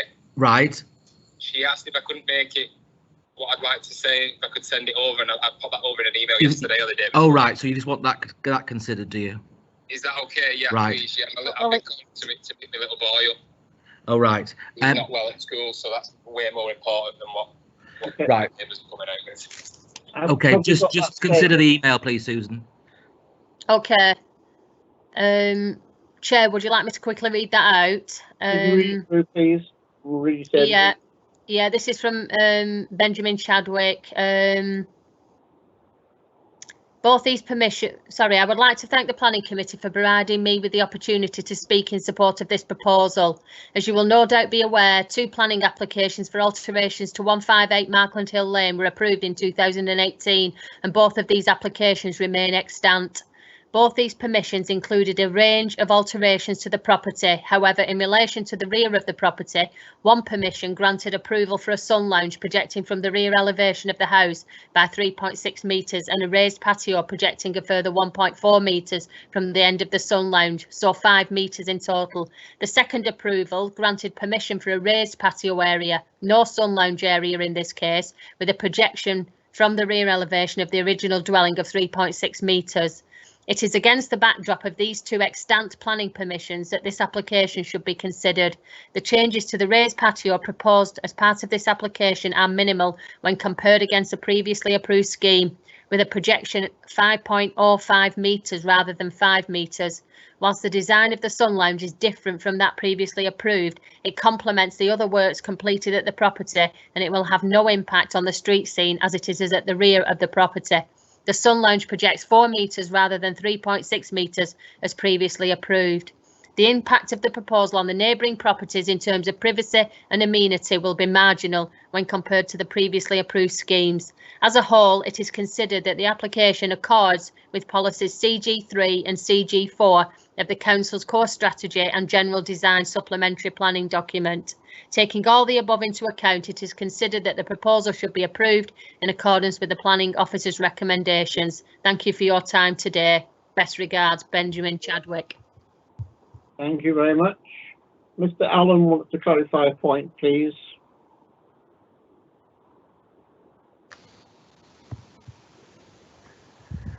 Thank you, Chair. It was just about the lighting issue. Lighting on extensions is permitted development, and therefore any issues as a result of any lighting placed on in rear curtilages will be an environmental health issue. Thank you. Thank you. Councillor Wilkins, the question to officers. Thank you, Chairman. Questions in relation to the comments made by the objector and also the information provided by Councillor Hayes in relation to the trees which were there previously, which have been felled. I'm wondering if officers could confirm whether we could impose a condition on this, that a landscaping condition be included if committee was of a mind to approve the current building.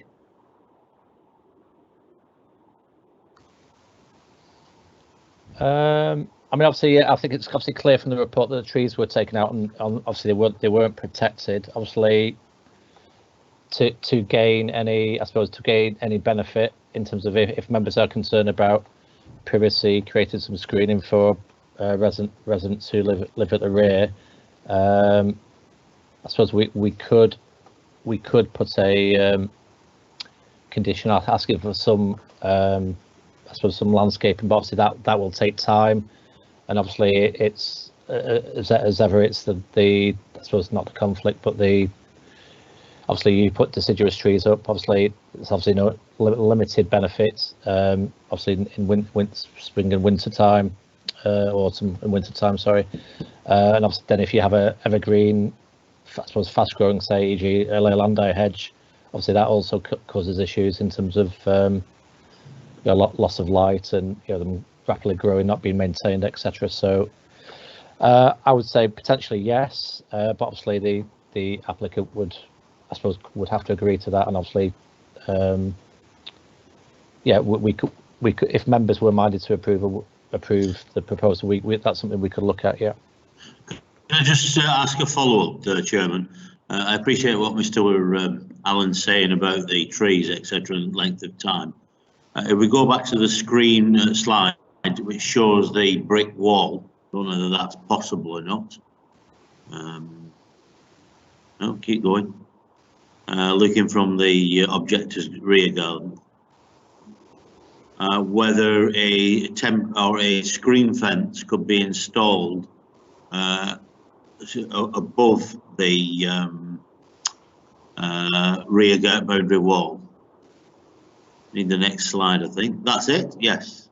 I noticed we've got a tall part of the wall, obviously some outbuilding if possible, but whether a screen fence could be installed above the coping stones on the applicant's side. That is if committee wants to go ahead with it, because I actually have some real concerns about the size of this. Councillor Wilkinson, you asked a question. Now you're now coming into a speech. And sorry, yes, I'll pose the question as it is then. I suppose, yes. I mean, yeah, the say would apply for a screen fence if that has members see that as having a benefit in terms of mitigating some of the potential loss of privacy. Then yeah, that's something we could look at. Obviously, it does. You know, how high would it? I suppose my question would be how high would it need to be, and then by virtue of its height, would that be detrimental to the living conditions of? I assume it's number 3, Ripon Drive. But yeah, we could certainly look at that by condition. Councillor Wright, and then we're moving into debate. Councillor Wright, a question, please, and then the debate. Councillor Wright.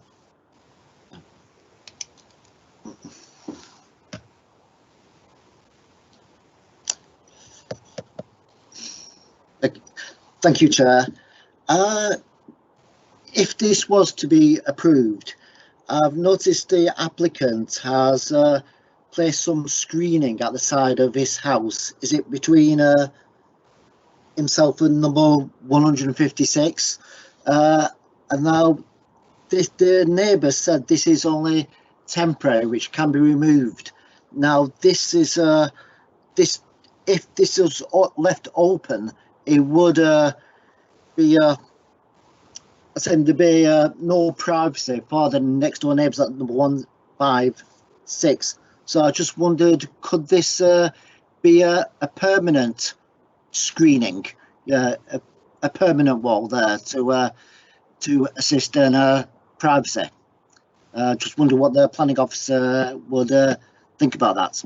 Thank you. Yeah, I wasn't in terms of I wasn't intelligent. So if you just hold that slide in that location, please. So I had assumed, rightly or wrongly, that on that side elevation of the extension as built, that grey shaded is permanent. I would have in terms of solid on both sides. So I would professionally, insist that it was solid. I don't think it's appropriate for it to be removed. And obviously, I think the gap between the wall and the actual balustrade is fairly narrow. So I'm not entirely sure that somebody could actually. Well, they might. No, I don't think they could fit down the side. So I'm a little unclear of. If you are talking about that side elevation, I assume you are. So yeah. But yeah, I would insist that is set rather than removable. Yeah, because the neighbour said that this screening wasn't set. He said it could be moved back when they had a party. So I would insist that would be best. Yeah, I don't think we're moving to debate now, Thank you. please. Councillor Howarth, please. Thank you very much, Chair. I'm going to listen to the debate of others because there are some interesting points around screening that are being brought up, and it sounds like there's going to be contributions about screening that may affect numbers 1, 3 and 5 Ripon Drive, and I think that was a discussion there about what might happen as regards 156 Markland Hill Lane. I want to just speak about some of the other matters that are clearly raised already. The first thing I want to go to is to remind everybody that the email that was read out from Mr. Benjamin Chadwick, that was interesting because in his email he makes it clear for me that he has obviously a clear understanding. There were his applications, he got the permissions in 2018, and he talked about the depth measurement, which is on the diagrams that you've been provided with from Richard Sharples, who provided us with some measurements on diagrams and photographs. Of course, some of the diagrams you look at pertaining to this application and the previous applications, you find a variance sometimes depending on which you're looking at, and whether it's the work of Mr. Sharples or the applicant. Sometimes you'll get numbers in millimetres, sometimes you'll get numbers in metres. So forgive me if I do make any errors, because I have to swap and change around metres and millimetres. But Mr. Chadwick today made it clear that that depth measurement that he had permission for was 3.3. That's 3.3 metres. You heard earlier, I want to be fair, you heard earlier a figure of a depth on, we're talking about Sun Lounge, of 3.6, but I'm sticking with the 3.3 because that's what I found when I had a look at what previous permissions were, and I've done my best on this.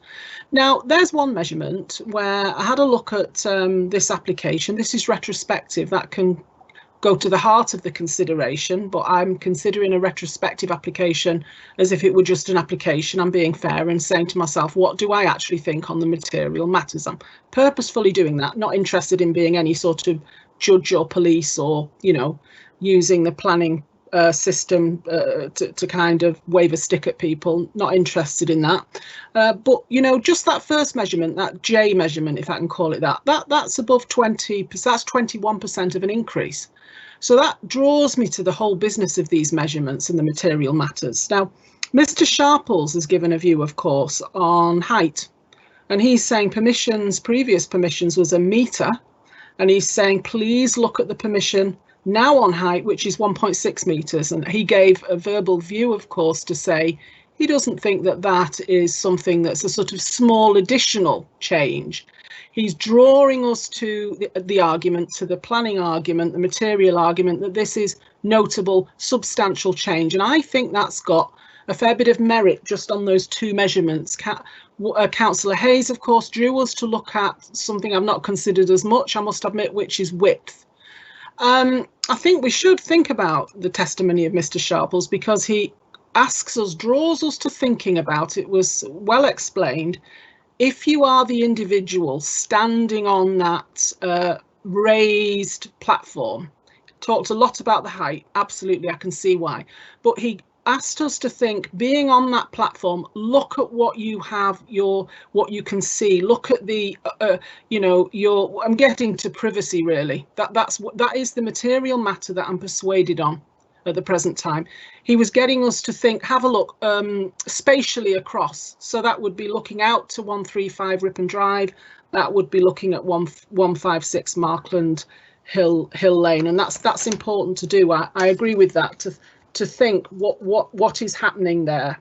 So I've mentioned that it's the 21% bigger on one of the arguments. Now, the 2018 applications, I will admit, I was a bit taken aback when I opened it all up because a lot of it's handwritten. And anyway, it is as it is, but I think it's easy to make a little bit of a mistake. I'm wondering that's why 3.6 was mentioned as a measurement when I'm sticking with 3.3.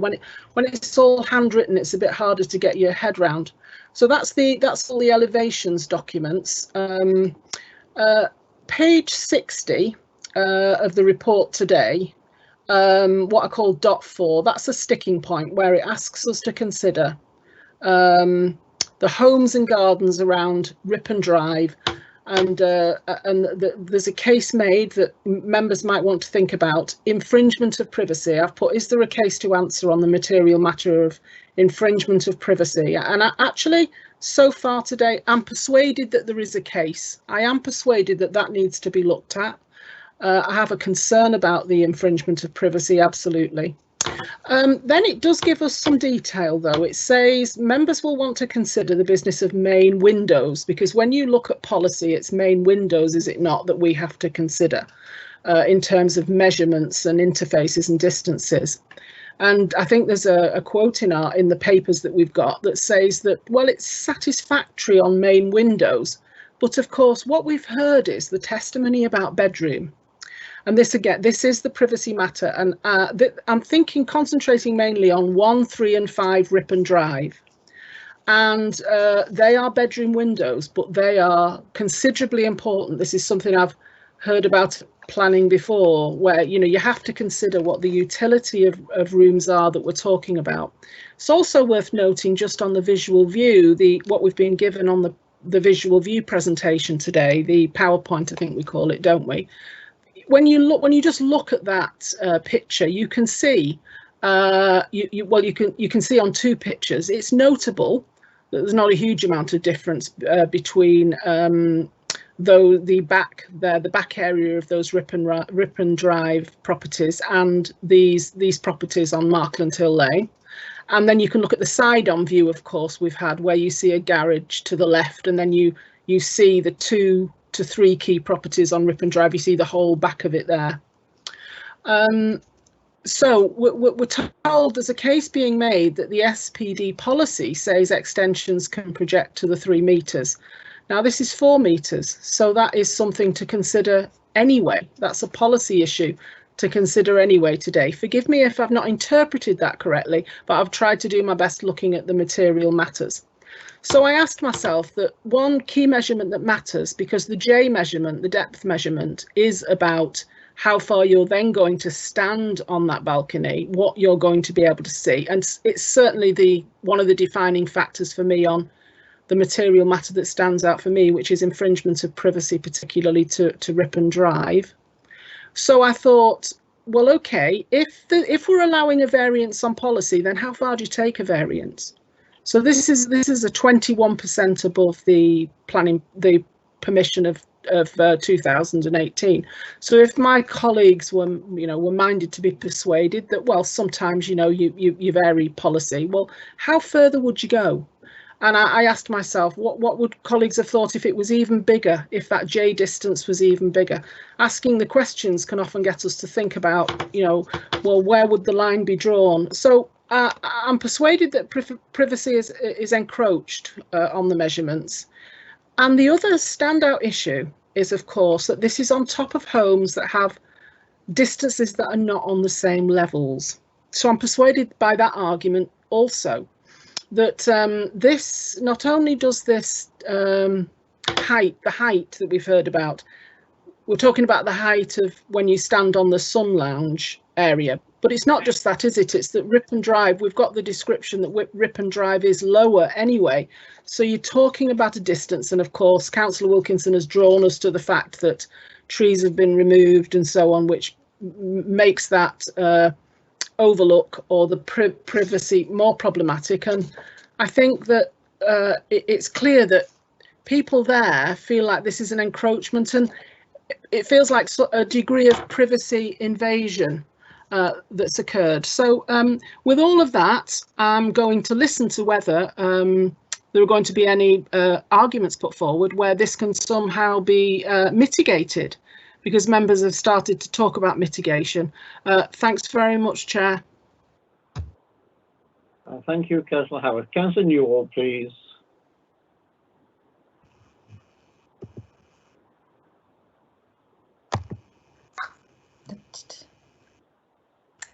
Thank you, Chair. I'd like to get to the heart of the matter with this, which is basically the extension and the platform are bigger and wider and higher than what were approved. But in the report it says, and I'm in quotes, but they are similar in projection and scale. Well, that may be the case, but surely we deal and approve specific dimensions. So, if we have a limit to an extension, and if something is approved to a certain height, width and depth, well, anything beyond that is not approved. And I've got to say, I find the applicant's attitude, which I know is not a material consideration, but attitude to the application, attitude to his neighbours, and actually attitude to our committee today, to be cavalier. So whereas people have suggested, and I understand, and I think it's a good thing, suggested a tree screen or ordinary screening, I wouldn't be confident that even if conditions were made to say that that had to be done, I wouldn't be confident that this applicant would comply. And the trees that were taken down were mature trees. So unless he was asked to put a screen back of mature trees, it'd be a long time before anybody got any benefit from the trees. And, you know, to say that there's no significant impact on surrounding street scene, and what does it said in the report? It's considered acceptable to 1, 3 and 5 Ripon Avenue. Well, I don't think you'd find it acceptable if you had to go to bed in a bedroom where people could look directly in while they're having a party. I just think it's gone beyond the pale with this. He's built an extension knowing that it was too big, too wide, too high, and I would like to move refusal on the, I think, overdevelopment, inappropriate building. I'm sure planning can help me with the correct terms, but I would like to move refusal on this, Chair. Thank you. Thank you, Councillor Newall. I'm going to take the unusual step of seconding Councillor Newall at this point, reserving my right to speak later. Councillor Wilkinson, please. Thank you, Chairman. Got there before me. I have to say I get a little bit weary at times of hearing planning applications or enforcement related issues where people can't build to size. These people are architects, designers and builders. And guess what? You're supposed to build to size. I'll go a metre bigger, 2 metres, or 3 metres, or half a metre. When I was many years ago, when I worked in engineering, guess what? You work to tolerances, and it seems that there's quite a significant minority of people in the development and planning and building trades that don't seem to understand tolerances at all and do what they want. And I think this is a clear case of this being in this situation. Now, I have to say I have some concerns about this site. I hope to God Planning Committee didn't approve the previous ones, because if we did, we really want dragging by wild horses, to put it mildly, because looking at the location, it's clear it has a significant impact upon the side property, but also on the property across at the end of the garden. This is an application which should never have happened in the first place. And I think planners need to be a little bit more cautious in future, where we have this type of deck raising of the platform, this decking type of situation. Yes, in distance terms, it may meet the tick box routine, but it is the issue of overlooking. Before this building was put up, the people at the side and the people at the rear were not overlooked. By simply creating this platform, their privacy has gone. Yes, it may meet tick box distances. However, there is this issue around privacy for adjoining properties. And I think this is the key related issue, quite frankly, about this plan application. Because people are entitled to something in their life around privacy. And by allowing this plan application, presumably the previous applications, we've actually helped through the planning system to destroy that privacy. I think this application has been built incorrectly and therefore falls foul of the rule.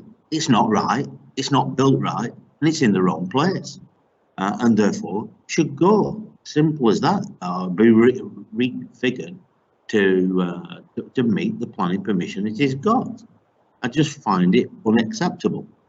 The reason why I asked about the possibility of conditions, obviously I thought I'd get in early about that, just in case committee feels that this application is acceptable, and to try and put something in there which may protect residents.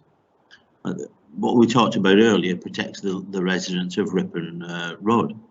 However, I am concerned about this side piece, which Mr. Allen has said he feels should be solid, because if this was a removable side walls on either side, it again, particularly for the one property with the red brick property, it gives quite a significant degree of intrusion and overlooking and loss of privacy.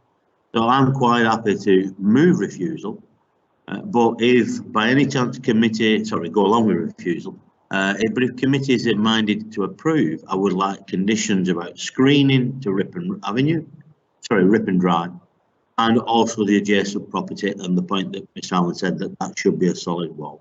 Thank you very much, Chairman. Thank you. I'm going to take Councillor Sherrington and then go to the vote.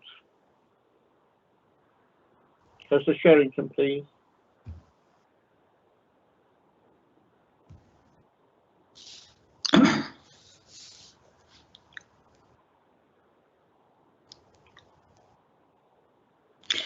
Thank you, Chair.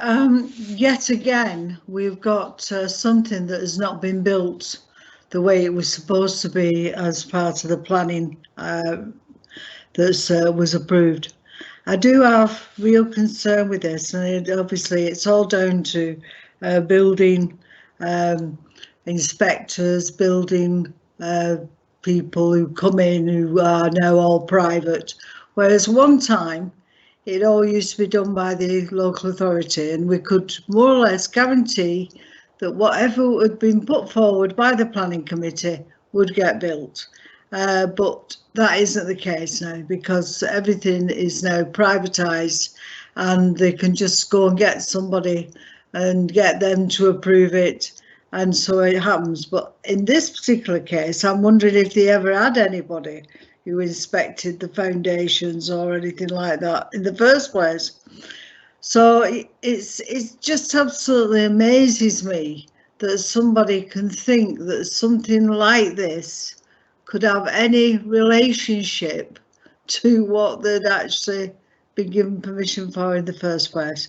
So I do have great concerns about this. I'd have great concerns if it was my house and I had something that was put on like this. And I just think that from a health and safety situation, from a privacy point of view, I feel so sorry for the people next door. I don't think they probably get any light in those windows that are right next to that house. And I just feel for everybody around this monstrosity, that these people think that they can build something like this and they think it's quite all right and blow everybody else. Well, I just feel that these sort of things need to be brought into, pulled back on, and I am absolutely amazed that that things get put forward for approval when they are like this, especially since we've actually had a directive from the government that we should look at beauty now as well. And I want to ask what's so beautiful about this. Anyway, I would like to put myself on the refusal list, because quite simply, I do think those people who are having to live with this neighbour, it's very, very important that they don't have to put up with this. Thank you. Thank you, Chair Sherrington. I did say I was going to call the vote. Councillor Mystery is indicating he wants to speak. Councillor Mystery, unless you're speaking in support of the application. I was just going to make a comment. It's all right, Chair. What needed saying has been said. Thank you. Thank you very much. Sorry about that, Councillor Mystery. We therefore come to the vote. It has been moved and seconded that this application be refused of over-intensive development, inappropriate and stale. I think that sums up the points made by Mr. Allen by members. Sorry, can you repeat that, Chair? Sorry. Over-intensive. I mean, I don't. Scale. I mean, I think in terms of not obviously wishing to put words in members' mind, but obviously in terms of I suppose the scale of the development, I in terms of the extension itself, obviously that's, you know, other than the privacy issue, that, you know, that's something that would, be potentially in character. I mean, I think for the key issue I picked up from members is in terms of I suppose it is the scale of siting, but predominantly in relation to the impact on the living conditions of adjoining residents. Yeah.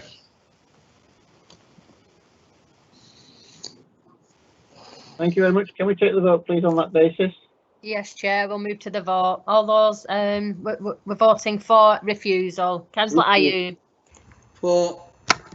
Councillor Connor. For. Councillor Howarth. For. Councillor Hornby. For. Councillor Mistry. For. Councillor Morgan. For. Councillor Newall. For. Councillor Peel. For. Councillor Radcliffe. For.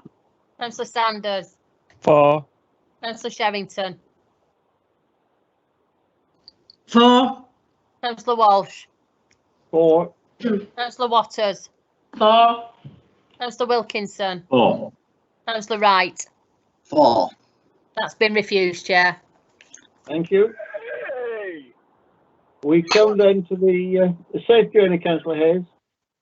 We come now to the final application, 09526 152 Broddick Drive. Have we got Councillor Warren? I think we have. I was going to call her, but I think she's already arrived. Yes, yes. Thank you. And Councillor Newall's declared an interest in this and is withdrawing from committee, so she can speak as ward councillor. Yes. Okay, thank you. So this application is 152 Broddick Drive, and it's been presented by Jodie Turton, please.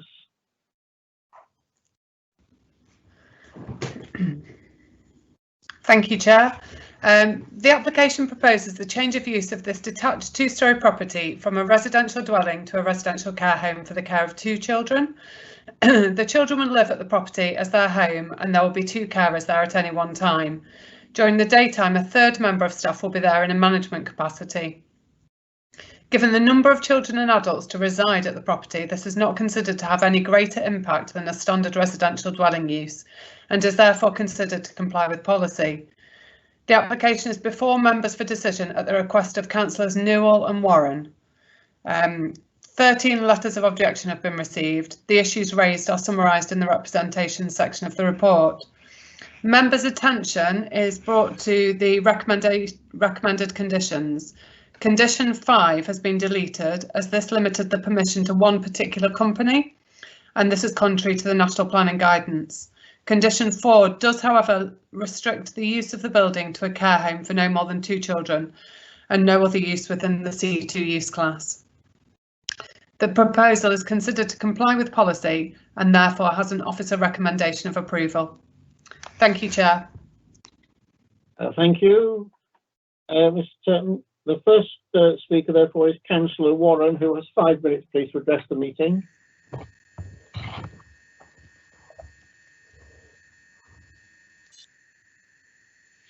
Thank you, Chair, members of the committee. I've been told that I must be measured today, but I've never felt so strongly about anything like this before. So, currently, we have 30 private children's homes in Bolton. Bolton children account for 20% of placements within the current private provision. Included in this proposal, there will be, including this proposal, there will be an additional 8 to 12 private children's homes planned for our borough. The Bolton way is to try and place vulnerable children in foster homes, as we see this as a more nurturing environment for the vast majority of children in our care. 80% of current placements in the borough in private children's homes are from out of borough placements, children from as far as the southeast of England. These children, in my opinion, are being shipped across the country for profit, with providers not even required to have any understanding, background or qualifications in the care of vulnerable children. The children often have complex needs requiring additional support from mental health services. They are often at a flight risk and are at an increased risk of criminal exploitation, which all requires local resources. Corporate parents and the child services responsible for their care are often hundreds of miles away, I strongly feel that we are setting these children up to fail. Bolton Children's Services have confirmed that we require no further private provision. We have more supply than demand. This is not NIMBYism, and we should all be concerned regarding our borough and the increased requests for private children's homes within. However, given the current framework, I request refusal for this application based on the grounds of amenity of nearby occupiers due to the shift pattern changes and requirement for additional visitors to the site, which would cause significant disruption compared to that of a single family dwelling. It is not sustainable development for our town, and it is not what vulnerable children deserve. Thank you. Thank you, Councillor Warren. Can I now call Councillor Newall, please? Councillor Newall, you likewise have got 5 minutes. Thank you, Chair. I'd like to echo actually much of what, well, all of what Councillor Warren has said.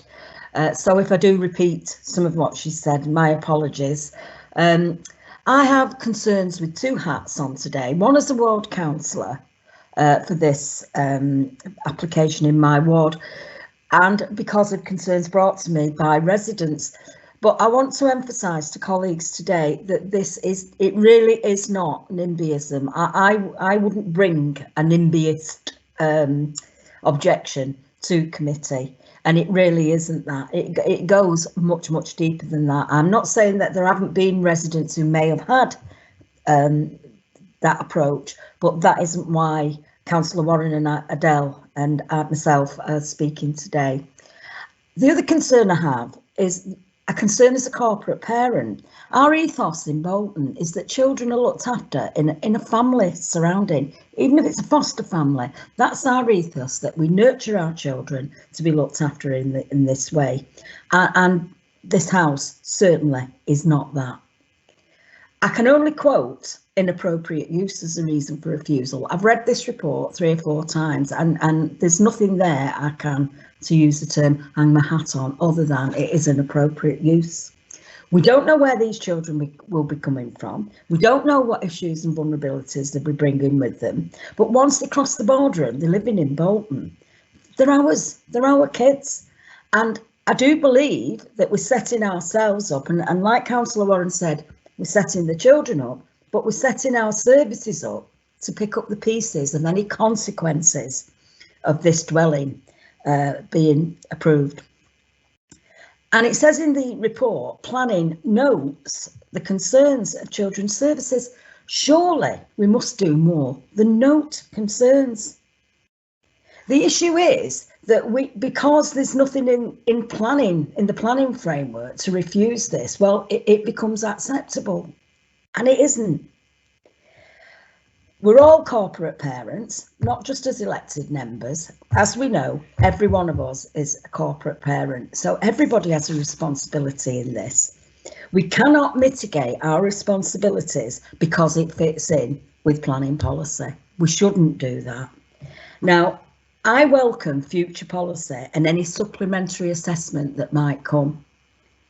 If we had a document that we could refer to and assess with instances like this in the future, if that's being looked at, that is great, and I'm really pleased about that. But what do we do now? What do we do with this application? So please, I'm asking you today to refuse this on the grounds of inappropriate use and see the bigger impact and the bigger picture of this actual application. Thank you, Chair. Thank you, Councillor Newall. I have no objector or supporter listed. That is right, isn't it, Mrs. Bailey? That is correct, Chair. Thank you. So the matter is now open to debate.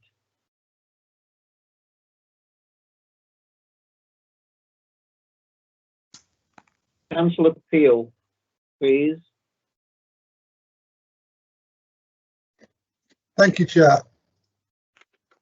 So I'm just trying to remove. Every time somebody requests to speak, it blocks my screen for some reason. I listened with great interest with both ward councillors. I I think it is NIMBYism. I think they are representing some of the worst attitudes in our society. They won't like that. As a member of planning committee, since I became a councillor, I have dealt with these applications on many, many occasions, and it is always exactly the same story. People objecting to other people's children coming living near them for the simple fact that they are in the unfortunate position that they are looked after children. They have no parents either physically or capable of looking after them, no siblings or other family members, and so they become wards of the council. And we as corporate parents have a responsibility to them all. Some people, and I'm not saying the word councillors in this instance, but some people would prefer us to go back to monolithic children's homes, Victorian mansions type settings, away from them, away from where they live, where we can house, dozens of children in one go. Now, we moved away from that many, many years ago to the betterment of society as a result. As has been pointed out, the best settings, always the best settings to bring children up are in family units.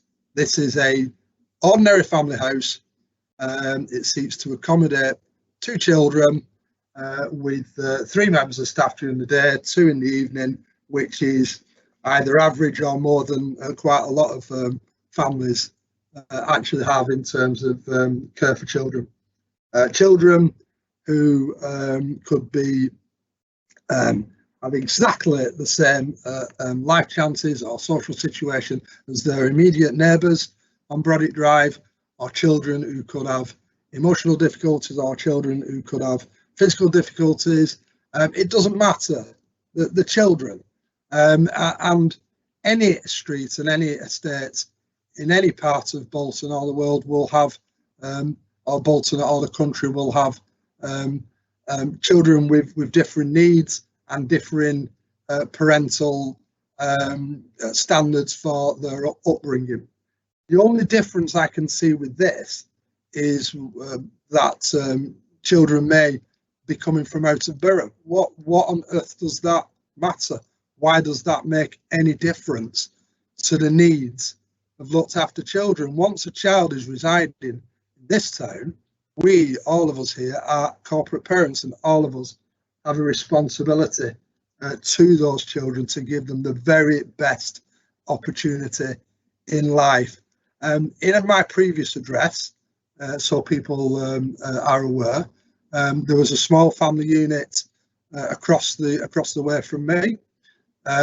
Absolutely, nobody would know that it was a in quotations institution of a small family unit housing 1 or 2 children at a time, other than the fact that you just became aware of different adults going in and out, the caregivers, the people who were looking after them.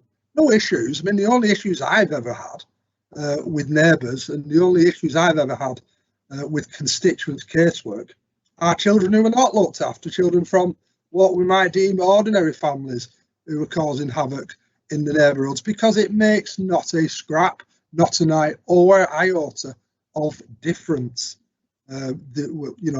what these circumstances of the child is. And to hang a refusal on amenity, detrimental to the amenity of the area, it's not a sustainable development, is, and I'll be kind here, grasping at straws in order to support NIMBYism and to not allow this particular family setting within our neighbourhood, send it to another neighbourhood, send it to somewhere else. I will stop there, Chair, because this is a change of use application. If people have got issues about the private sector looking after children and demand and supply issues that Councillor Warren raised, then bring it up with your MP, bring it up to government, and let's have legislation dealing with this. But at the moment, the legislation and the children's services regime that we all operate in is to provide safe and adequate living units for children so that they can be looked after in an ordinary family setting. This is what this application aims to do. There is zero reason to refuse it. Thank you, Chair. Thank you, Councillor Peel. Councillor Holby, you have a question to officers.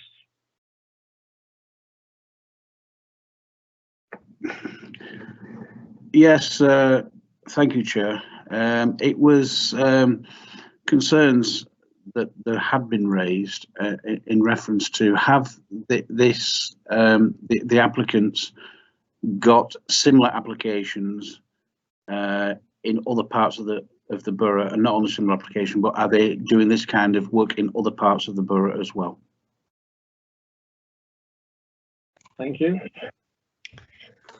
Do we have any information on that, please? I'm just waiting for the. Got it. Right. I'm not aware of any current applications that the company has got in Bolton. I believe they do have other properties in Bolton and in Bury, but I have no more information than that, I'm afraid. Okay, thank you for that. Thank you for that. Next speaker, therefore, Councillor Wilkinson. Thank you, Chairman. Turn on off.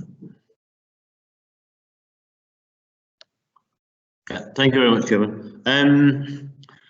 These type of applications are difficult, whether you like it or not. They are difficult to deal with because it does generate concerns from residents who may be adjacent to the property which is going to be used.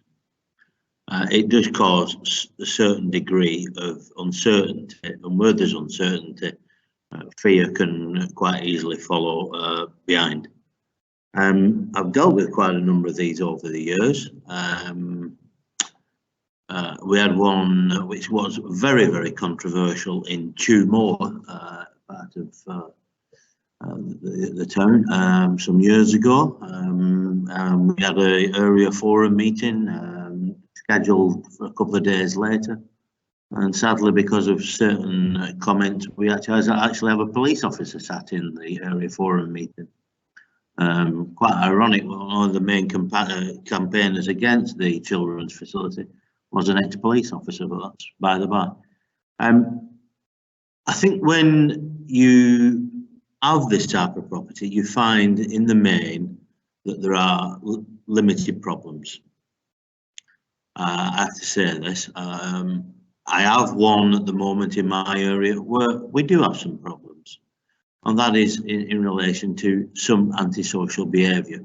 Kids are a bit too rowdy. But at the same time, I can find probably 50 households in West Orton where we have antisocial behaviour and other related minor criminal activity, and they're all in families. And I think the point that Councillor Peel has made, and presumably every member of this council will have at the time they go through on the council, is that a lot of the problems will come from people who are in a family. Might not be the most stable family in the world, but they are in a family. Where many of the young people were being looked after are trying to get a more stable life. Some of them have come from very difficult backgrounds and very difficult family situations, to say the least.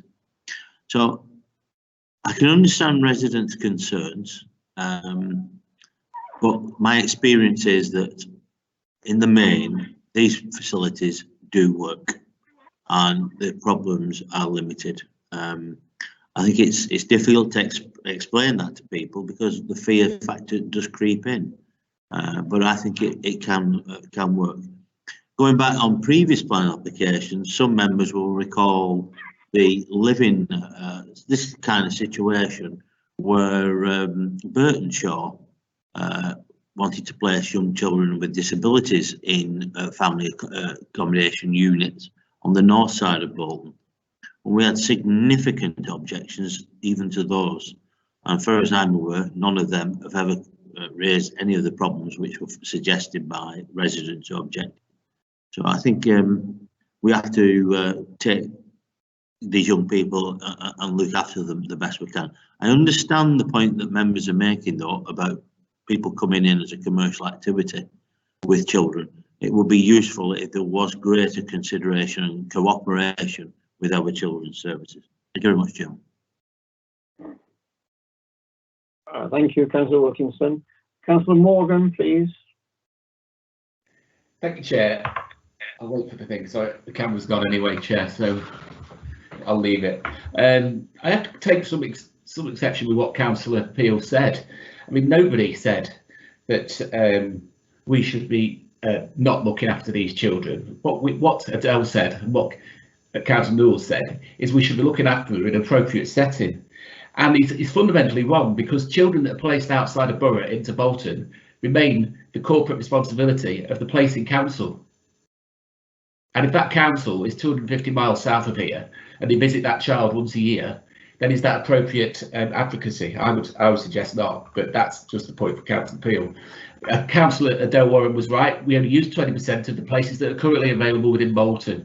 So the other 80% are, like she suggests, are coming from outside of the borough. And the reason Bolton doesn't use these places is because we don't feel they're appropriate placements. So why should we, as a local authority, allow other councils to place them in our town and our borough when we don't think they're appropriate placements? And the continual increase in the town of these hard to place children not only increases pressures on our already overpressed school places, but also local services such as the NHS, mental health services, and sometimes even the police resources are suggested. What we're saying is care home places in Bolton need to be appropriate and delivered to meet local Bolton needs, not outside placements, and they need to be of an exceptional standard. We should be using our commissioning function to stimulate the market to provide the placements of the standard that we are needed or expect for Bolton children, not operators who choose Bolton because the price of housing stock is in some boroughs is low, and not what the property. We should be choosing them for what the property and the people that are operating those homes and the community they're going to be living in will be able to contribute to the upbringing of the children. I also have concerns, as I suggested before, with regards to the independent advocacy for these children. The children that will take up residence within this home, if it's approved, will also be attending a school that is being provided by the same operator. So they will not only be looked after by staff that are working in the home, they will be schooled by the same staff. So where's the independent advocacy for these children outside of that environment? Now, yes, they will be appointed an independent advocate by their placed council, but as suggested, that council could be 200 miles down south and that council could see that child once a year. So that's a concern. And the application is not meeting any of the gaps we have within Bolton for the children we need to place in Bolton. And it could have an adverse impact on the local area because, you know, we don't want children to be brought up in an area where they're not wanted. That needs to be considered. And we also need to consider the standard of the operator. We need to put in place in Bolton a policy to prevent the proliferation of such children's homes and should only grant permission when there is a demonstrated need for Bolton children and families. So I would suggest we refuse this application, but we also urgently need to develop and bring forward a policy framework with regards to the provision of any further applications that will only support the needs of Bolton children and families and which are sustainable, because we're at risk of the market within Bolton being flooded. And if it's unsustainable, then these businesses, which they are businesses, fail, and these children then have to move on again to what could be another inappropriate placement. So I would suggest, irrespective of what the outcome of this, the decision of the planning committee is that we raise this issue with the executive cabinet member for discussion at PDG on how we are going to deal with all these floods of applications moving forward. So I would be supporting refusal, and I would ask the rest of the members of the council, the committee, to do the same. Thank you, Chair. Thank you. Councillor Mishra, please. Thank you, Chair. I've listened to this carefully. To me, it's NIMBYism to say that these two children that were placed in care in a private capacity with a private company with no controls is just, you know, putting the argument out of very question, because these companies that are registered for doing this job have protocol, rules and regulations to follow.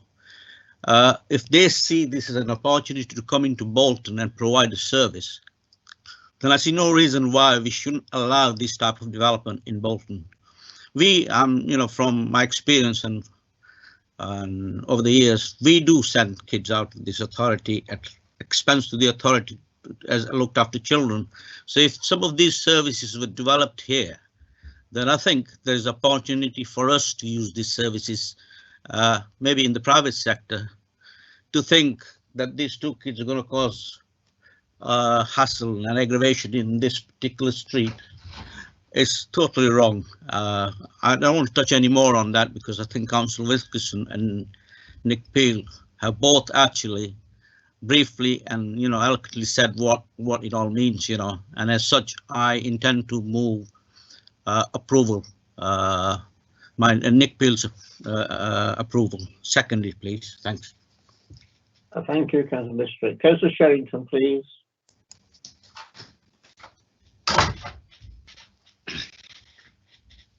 I do find, thank you, Chair. I'm just waiting for my red line now, sorry.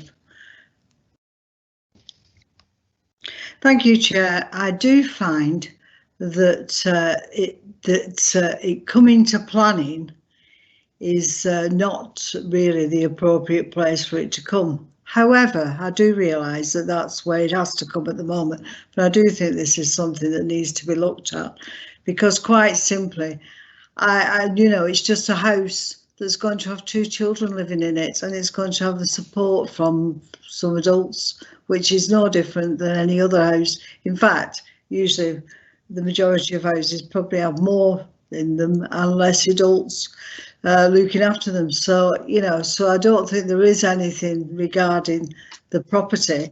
I think what the problem is the licence, and I do think that that's where it should go, really, is people should be licensed to actually run homes of any sort, rather than them coming to planning and it being debated at planning about whether the property is appropriate or not, where I think that the property is appropriate for 2 children to be brought up in.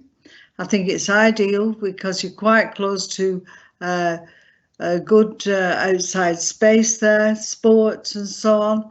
And I do find that there is absolutely nothing wrong with this as a family home, which the majority of people who live on Broddick Drive who have families would agree, because they actually live there with their families.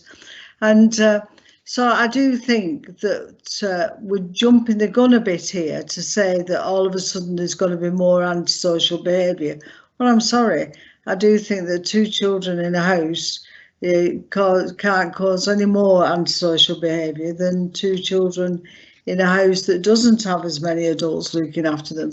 So I really don't think that that is the case.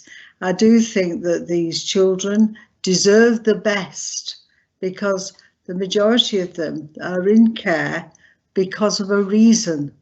That reason could be that the parents have been killed in a car accident. It could be that the parents have died of cancer or some other related diseases. You know, to actually say that they're going to be awful children, I find is incredible, because quite simply, I don't think any child is awful. And I do think that you do need to actually have some support for them more than anybody else, because quite simply, I used to go around the homes years ago, and the majority of them, what they felt, the children felt, was that they weren't loved. That was the big thing. It wasn't the fact that they weren't cared for. It wasn't the fact that they the people not being appropriate who were looking after them. It was all to do with the fact of whether they were loved or not. And a lot of them have had love just taken away from them. And I do think to actually have a go at somebody who's trying their best, probably with their business, to and also, yes, fair enough, if they've got business, then they're probably wanting to make some money. However, it's probably a lot less than what we're probably paying out to actually have our children going to other places. And Adele Warren's just said, well, we have places for them to go in Bolton. Well, why are we not doing that? Why are we sending them out of borough? So I just feel that we do need to actually address this and actually look at licensing rather than this coming under a different category. So therefore it has to come to planning. I don't think it's appropriate it coming to planning. However, because it's here, I will say that I approve this. Thank you. Thank you. Councillor Hornby, please, final speaker.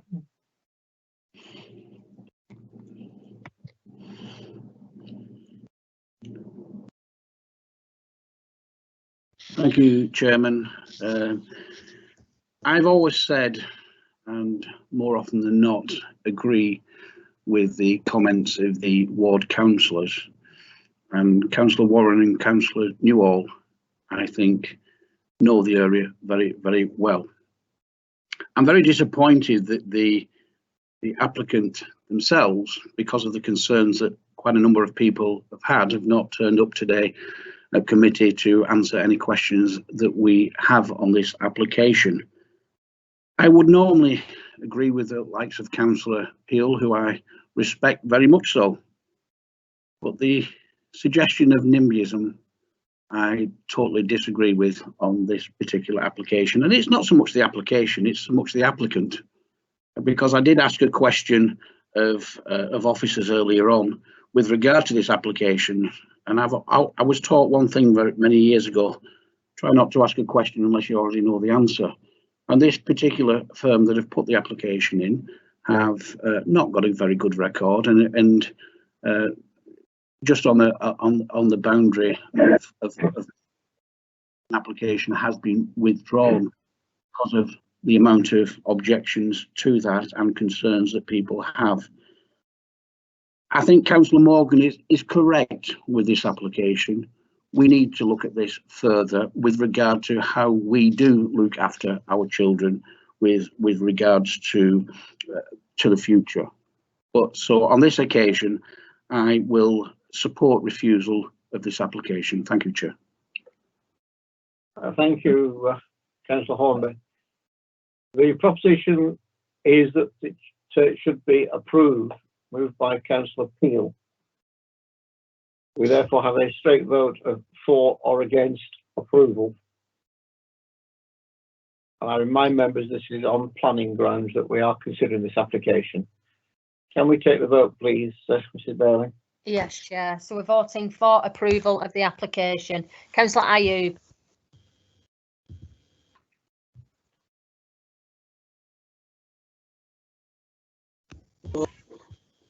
Sorry, was that for? Yeah. For. Councillor Connor. Against. Councillor Howarth.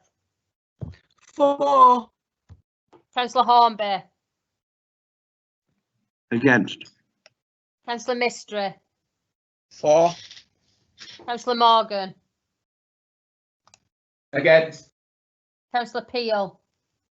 For. Councillor Radcliffe. Against. Councillor Sanders. For. Councillor Sherrington. For. Councillor Walsh. Against. Councillor Waters. Against. Councillor Wilkinson. I think Councillor Wilkinson's left the meeting. Has he? Yeah. Yeah, he has. Just bear with me, Chair. Councillor Wright. Against.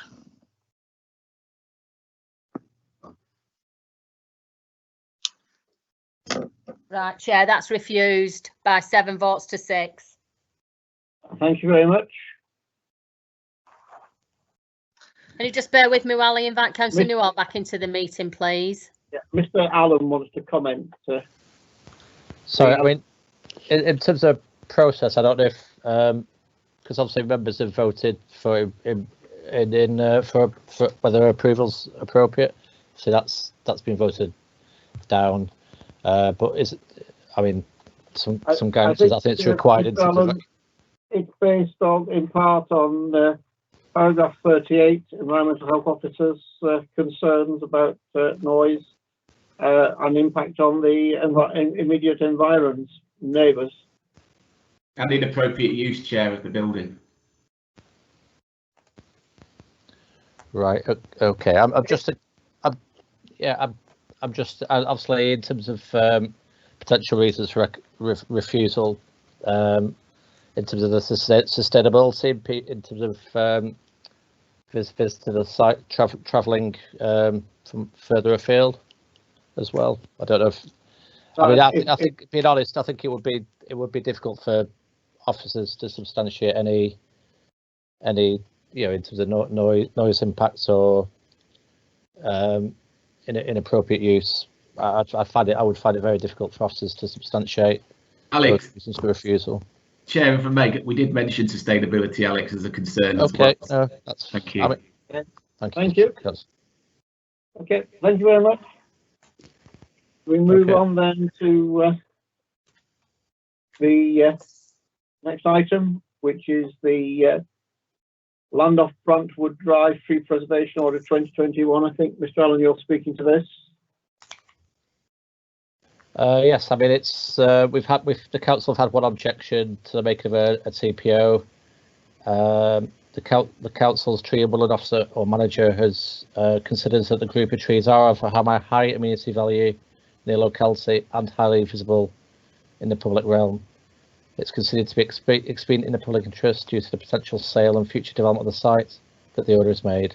Officers recommend that the TPO, as described above, is confirmed without modification. Thank you. Thank you. Members happy to confirm that TPO? Yes, Chair. Yes, Chair. Yes, Chair. I'll just take the vote, Chair. Right, we'll take the vote in that case. We need to formally record a vote. Councillor, oh sorry, I forgot Councillor Allen. Councillor Ayub, has he left? 4. Oh sorry. Oh, Councillor Connor. 4. Councillor Howard. 4. Councillor Hornby. 4. Councillor Mistry. 4. Councillor Morgan. 4. Councillor Newall. 4. Councillor Peel. 4. Councillor Radcliffe. 4. Councillor Sanders. 4. Councillor Sherrington. 4. Councillor Walsh. 4. Councillor Waters. 4. Councillor Wright. 4. That's approved, Chair. Thank you very much. Final item is the Planning Enforcement Appeal Statistics, and we have one determined 692 Trolley Road, West Horton. This was refused by officers and the appeal was dismissed on 19th of March. Any comments thereon? No comments. Thank you very much indeed. That brings us to the end of the agenda, the whole of business. Remind members of the special meeting now on the 22nd of this month, 22nd of April. I take the opportunity to wish members a very enjoyable, pleasant Easter, remembering that care and caution is required from everyone, notwithstanding the movement in tears. But wish everyone an enjoyable Easter. Thank you very much indeed. Thank you, Chair. Same to you. Okay. Happy Easter. Happy Easter, everyone. Chair.